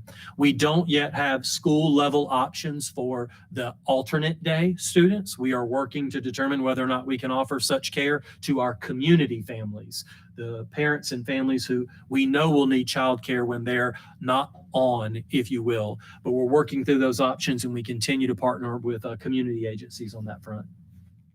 As it relates to child nutrition, maybe the best news that we've gotten since March was the extension of the summer feeding program that continues to allow us to feed all children ages 2 to 18 years old at no charge, breakfast and lunch. That has been extended until December the 31st. What is significant for us is Meals on the Bus routes won't continue. We can't prep food for every student who is face-to-face, every student who is on an alt schedule, and every student who's remote, and still run all of our Meals on the Bus routes because we're running buses at that point. We are getting kids to and from school and otherwise. However, we're going to continue the grab-and-go meal options at designated sites. We'll, of course, utilize our staff resources to deliver those in one-off situations wherever it is that they're needed.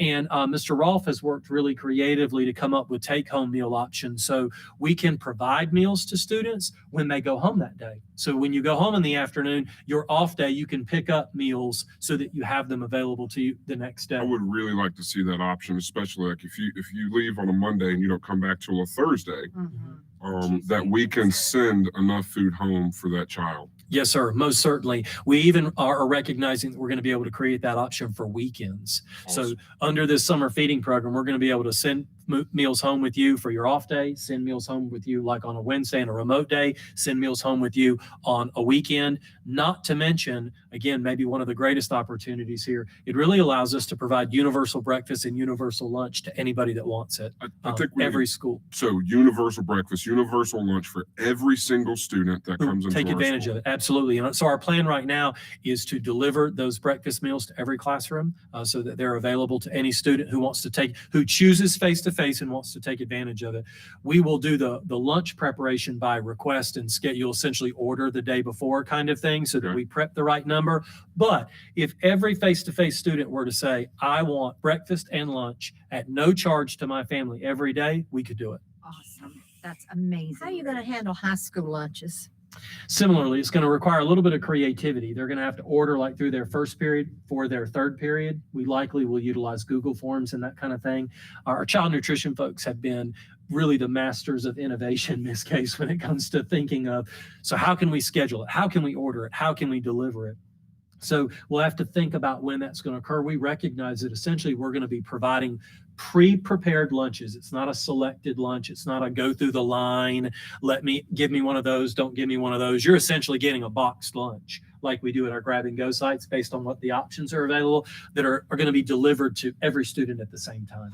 So In their classrooms. yes, ma'am. Then they could take, for example, like at a high school, they could eat outside, or a middle school, they could eat outside or otherwise, but they would all be prepped and ready at the same time. But it'll be taken to their rooms and then the teacher could decide. Potentially, yes, ma'am. Potentially, or they Yeah. could, or Send the a teacher student maybe to go send a get. student to go get them. You could have the students Meet 'em walk through outside. 6 feet apart and go Yeah, pick them up and go take them out. I think that will Or be once markers. again the decision of the principal running how they want to run their schedule. They may go ahead and at 12 o'clock have half of them walk through, get their lunches, take it outside. The other half go to their first period for 30 minutes, and then they'll go pick them up. I mean, those are types of things that we're going to let the principal work out those types of schedules with them. Back up to the PSPM. Yes, ma'am. Are we charging for that? The care, if you choose the care, you would utilize the normal care just like normal. So the AM care is at its normal rates. The PM care is at its normal rates.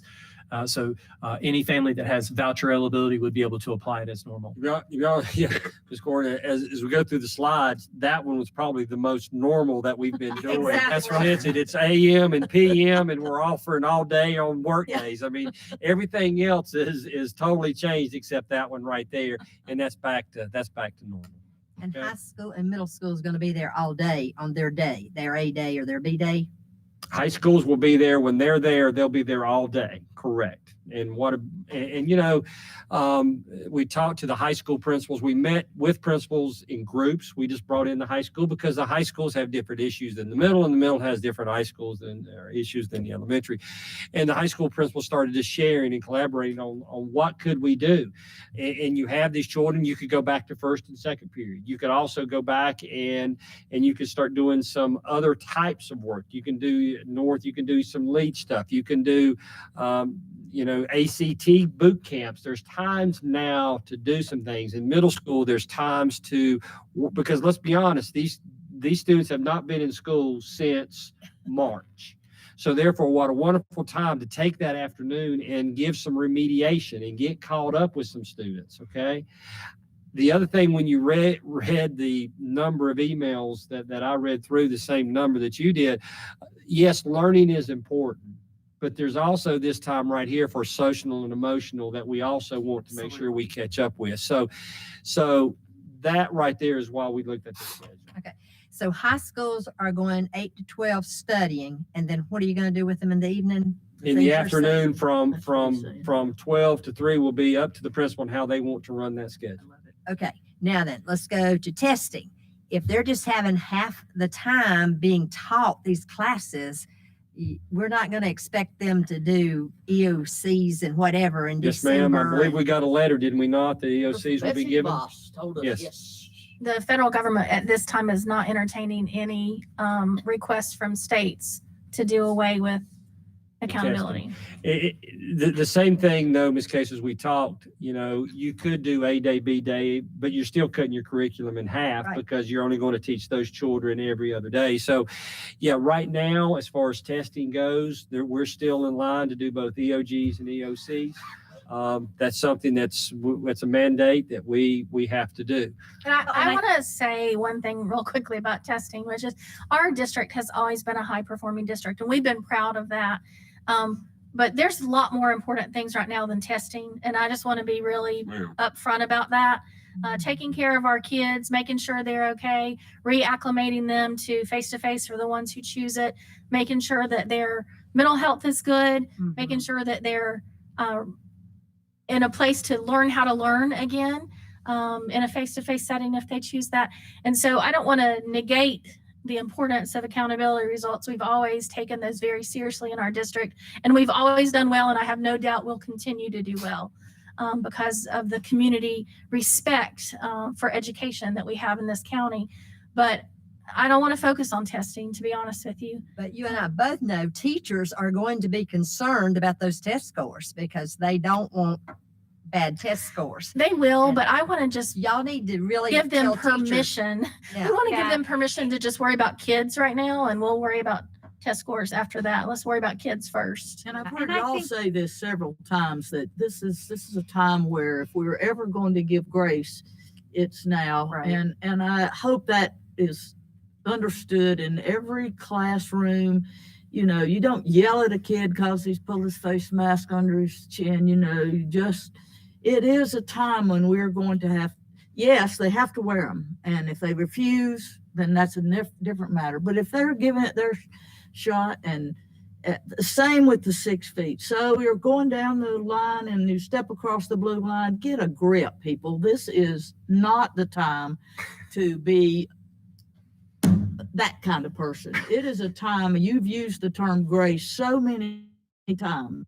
And that has to go all the way to this board, to the principals, to the teachers, Parents. to parents, to everyone. They have to give us grace. Because like Mr. Caldwell said, you know, this is really just a big experiment. We've never done any of this before. And you, Right. yes, every child's important and we have to do the best we can, but we really don't know what we're doing. I And agree Grace- 100%. And I feel like what you were talking about before, like maybe giving teachers some time to plan for that next day. And I mean, I know teachers, I've read the emails, I know that they're freaked out about this, especially the teaching online at the same time, but I cannot say enough. I have witnessed 3 students going through these teachers. Maybe they just gave them all to me because they knew I was a nosy mom, and I was going to be in there. But hands down, we have the best educators in the country. Yes, ma'am. I have They- heard I am nothing but so- great things. I agree. about Yes, teachers. I'm so impressed by these teachers. And whether teachers want to admit it or not, you're essential. You're more important than any other industry out there. And we have got to get our kids back in the classroom, and we've got to get our kids with you. And I know it's going to be hard. And I know this is nothing that teachers ever done, but this is something they're going to do, and they're going to knock it out of the park. I have no doubt in that. They're going to be amazing at this. And if our kids have fallen behind in 6 months because of this craziness, they're going to catch them up. And it's going to, I just have no doubt about it. They're so important to our community that we cannot risk not sending our kids back to school as soon as we can. Absolutely. Before we go much further, this is your last slide and you're done with this slide, correct? Or do you have another slide after this? No, sir. And to be honest with you, you summarized it best. I mean, if you go through, you can understand, and I'm not going to read those to you. I mean, I think the first bullet. I want to ask you a question. And I sat all 3 of you down and asked you this question 2 months ago. And I got beat up for it a little bit, to be honest, Yeah, I'm not because I blaming asked you. you this question. Yeah. But I'm going to do it again because I do respect you. I respect all of your opinions, and you are the boots on the ground, and we're the ones that just make the decision. You don't have to deal with it. Do you feel that we can do Plan B? What is your personal opinion about getting Plan B done? Anybody can start. Sure. Don't make me waver now. You know what that does. No. You know, I think that what we try to do as a leadership team is present to you everything that you possibly can know to help make a decision. We spent time looking over the health data because I keep saying this is a health issue, and it is a health issue. Now, you heard Steve Smith say that right now in Henderson County, we're the best that we've been in a long, long time. And when Steve and I first started talking about our rate of 10, he was really saying, now you need to put 10 plus or minus. And to be honest with you, there was a doctor on that committee that wanted 7.5. We had one doctor said, look, if you want 7.5, we may not ever get the kids back. And here today, we're at 6.8 and like I say 5.2. So the health data says that we're ready to go back to school. Education wise, this is in our ballpark. Health is in his, education is in ours. Is this the best model that you can possibly think of? You know, right now, as Dr. Bryant kind of got a little passionate there, to show me something else that's better, show me something else that's better. And right now, I can't. As superintendent, I've been researching. Yes, we could go look at A day, B day, and just teaching on Mondays, and that might be successful. But for us, it's been my commitment every day, every child, the best education possible. And that's Plan B that we're presenting to you. Now, are there going to be issues? You've talked about every single one of them. And we could sit here for another hour and a half and play the what if game. What if this happens? What if that happens? And you know, we're trying to think of every possible what if, but I'm going to tell you, there's going to be a what if that happens that we don't know the answer to. It's going to happen, but we're going to deal with it. As I talk to superintendents, I think the best thing that I have done is talk to superintendents across the state of North Carolina that are currently in Plan B. I talked to Gaston County today. I think he has 50 some schools, if that's correct. I mean, you know, he's on B. And I've said this before. His whole thing is don't panic. We'll get through it. There's going to be issues that we're going to get through it. You know, that we're going to have a child who all of a sudden whose temperature goes up at 1 o'clock. We're going to get through it. Don't panic. We're going to have COVID. We don't panic. We're going to have the principal who gets COVID. And now the principal and the assistant principal have to be quarantined. There's only one assistant principal. Don't panic. There are going to be issues that we'll have to go through. Okay. But we're going to deal with those issues. So, you know, Plan B's a bear.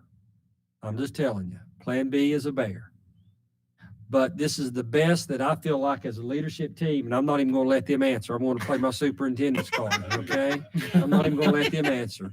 Because what we and Rick Bender and other ones are behind you, that we're bringing you the best possible thing that we can give you at this time. Now, personally, yeah, is it going to be hard? It's going to be hard. Are there going to be issues? Yes, there's going to be issues. You know, we're going to have to deal with them. And to be honest with you, that's why I stayed. That's why I stayed. I could have left in July 1, but I want to see this school system through these hard times. And that's why I stayed. So that's why I'm bringing this to you, for you to make a decision on Plan B at this time. Good answer. I appreciate it. You didn't let me down. And I appreciate you staying, because we need somebody with 34, 36 years of experience to help pull us through this. Because this is, Absolutely. you're right, it's an absolute bear. I think we're very resilient. Kids are even more resilient than we give them credit for. And so at this time, after 3 hours, I'm willing to take a motion. I want to say something first. Yes, ma'am. You know, we've talked about the adults, but we haven't asked kids. You asked your kids last time. Yeah, I did. I asked a kid that's going in the 9th grade, and this is what he said. I personally don't want to go back. He doesn't want to wear a mask and can't wrap his head around having different schedules on different days.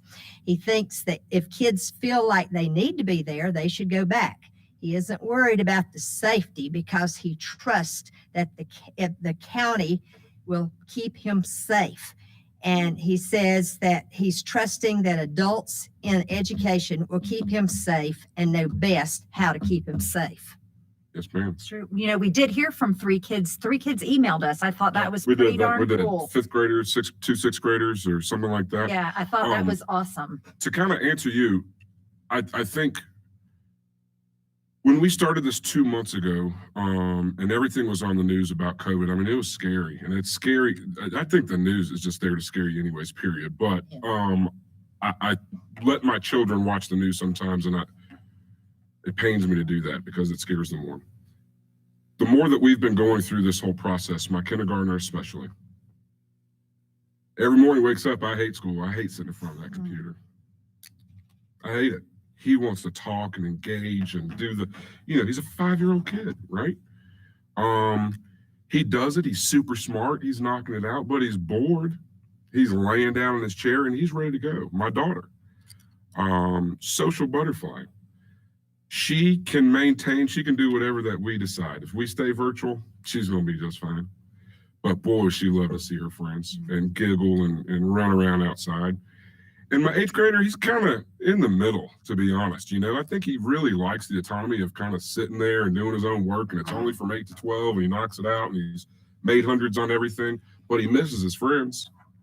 But I asked all 3 of them the same question, and they're ready to go back. And it's the same but mine didn't waver before they wanted to go back. And then when I came home and told them, my husband and my 2 children, that the older ones, that we voted for Plan C and Mom supported it, they were very angry with me. My husband was really upset, and my kids especially. And my 11th grader, I didn't think he'd care, but he was mad at me. I mean, and we still talk about it to this day, you know, and I get a check-in every once in a while from my smart mouth, almost 17-year-old.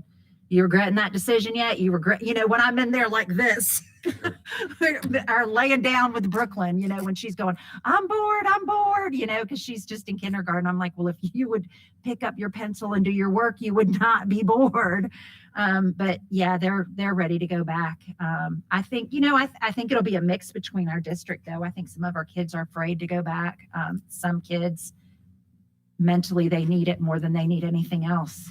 Ms. Case, I'd like to say one thing. When the student said the school will keep him safe,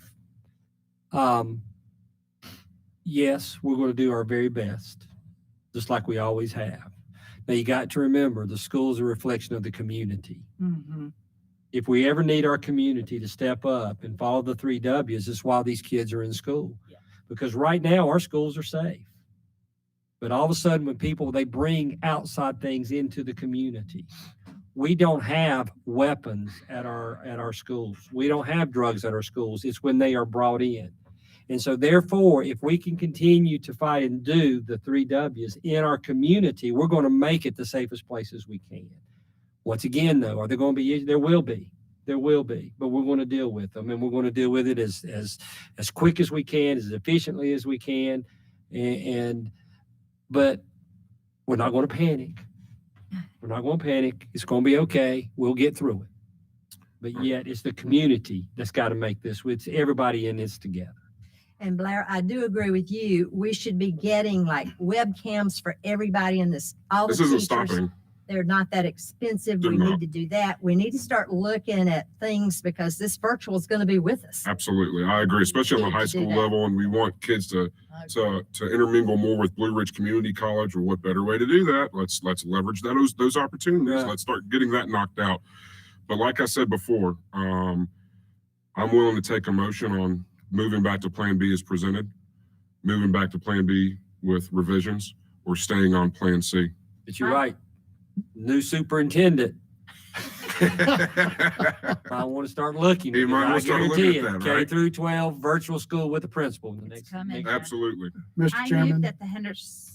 Just a couple things real quick is one, to make it clear, because the motion is important, especially for parents to understand what the parameters are. A couple things. First of all, obviously the administration under any motion would have the ability to move a school temporarily to a remote only environment because of circumstances outside their control.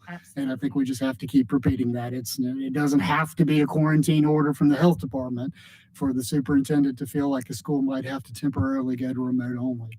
Only the Board of Education, though, can move the district back to a phase C. And then the last thing, it's subject to whatever motion you want to make, but I would suggest you consider a motion that delegates to the administration the ability to implement Plan B, Phase B, consistent with state and federal guidelines. So you would be delegating to them the ability to implement it, but it would be up to their discretion if they need to make changes. Thank you. Council, Can I go? you can go. I move that the Henderson County Board of Public Education approve return to learn Plan B and give the district administration the ability to implement Plan B as they see fit as presented. Do I have a second on the motion? Second. I'm going to take a voice vote on this as well. Discussion, please. Yeah, we can have discussion as well. Anybody like to discuss? I would. Yes, sir. I stand by my vote in July as I think the health danger going into something, we're not sure what we're getting into. I think it was a good decision in July. I'll be voting for Plan B today because I think things have changed. The health situation has changed.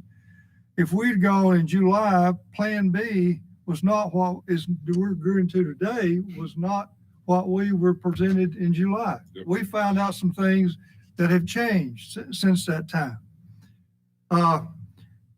We're asking a lot under Plan B, our teachers to do a great job and a lot from them. And I think they'll be up to the task.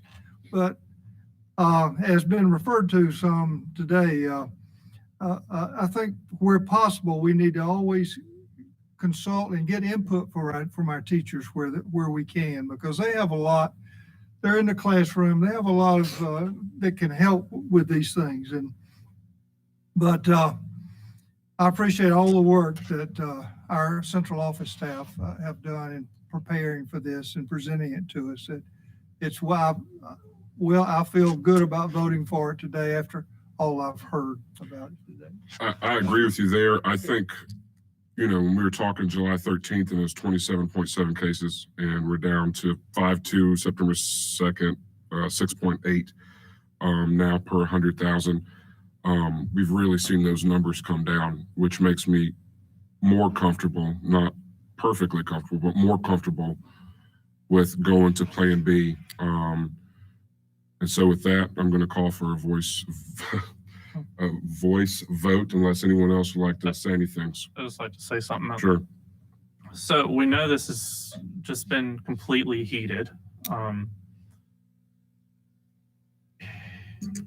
There's a lot to consider, and there's, only thing that concerns me out of this was there really was no teacher input. There was no teacher looked at, no staff looked at besides administration. I mean, the only thing that I ask y'all as administrators, please take care of our teachers. Whether they have a request, let's try our best to meet that request. Where have you seen them not do that? And Well, they've the never email- not done that. all the emails that we're getting, they're all scared. I think, They're scared about medical issues, which is not something that our administrators can control. That doesn't mean they don't care about them and they don't get their input. A lot of them feel they did not get to have input.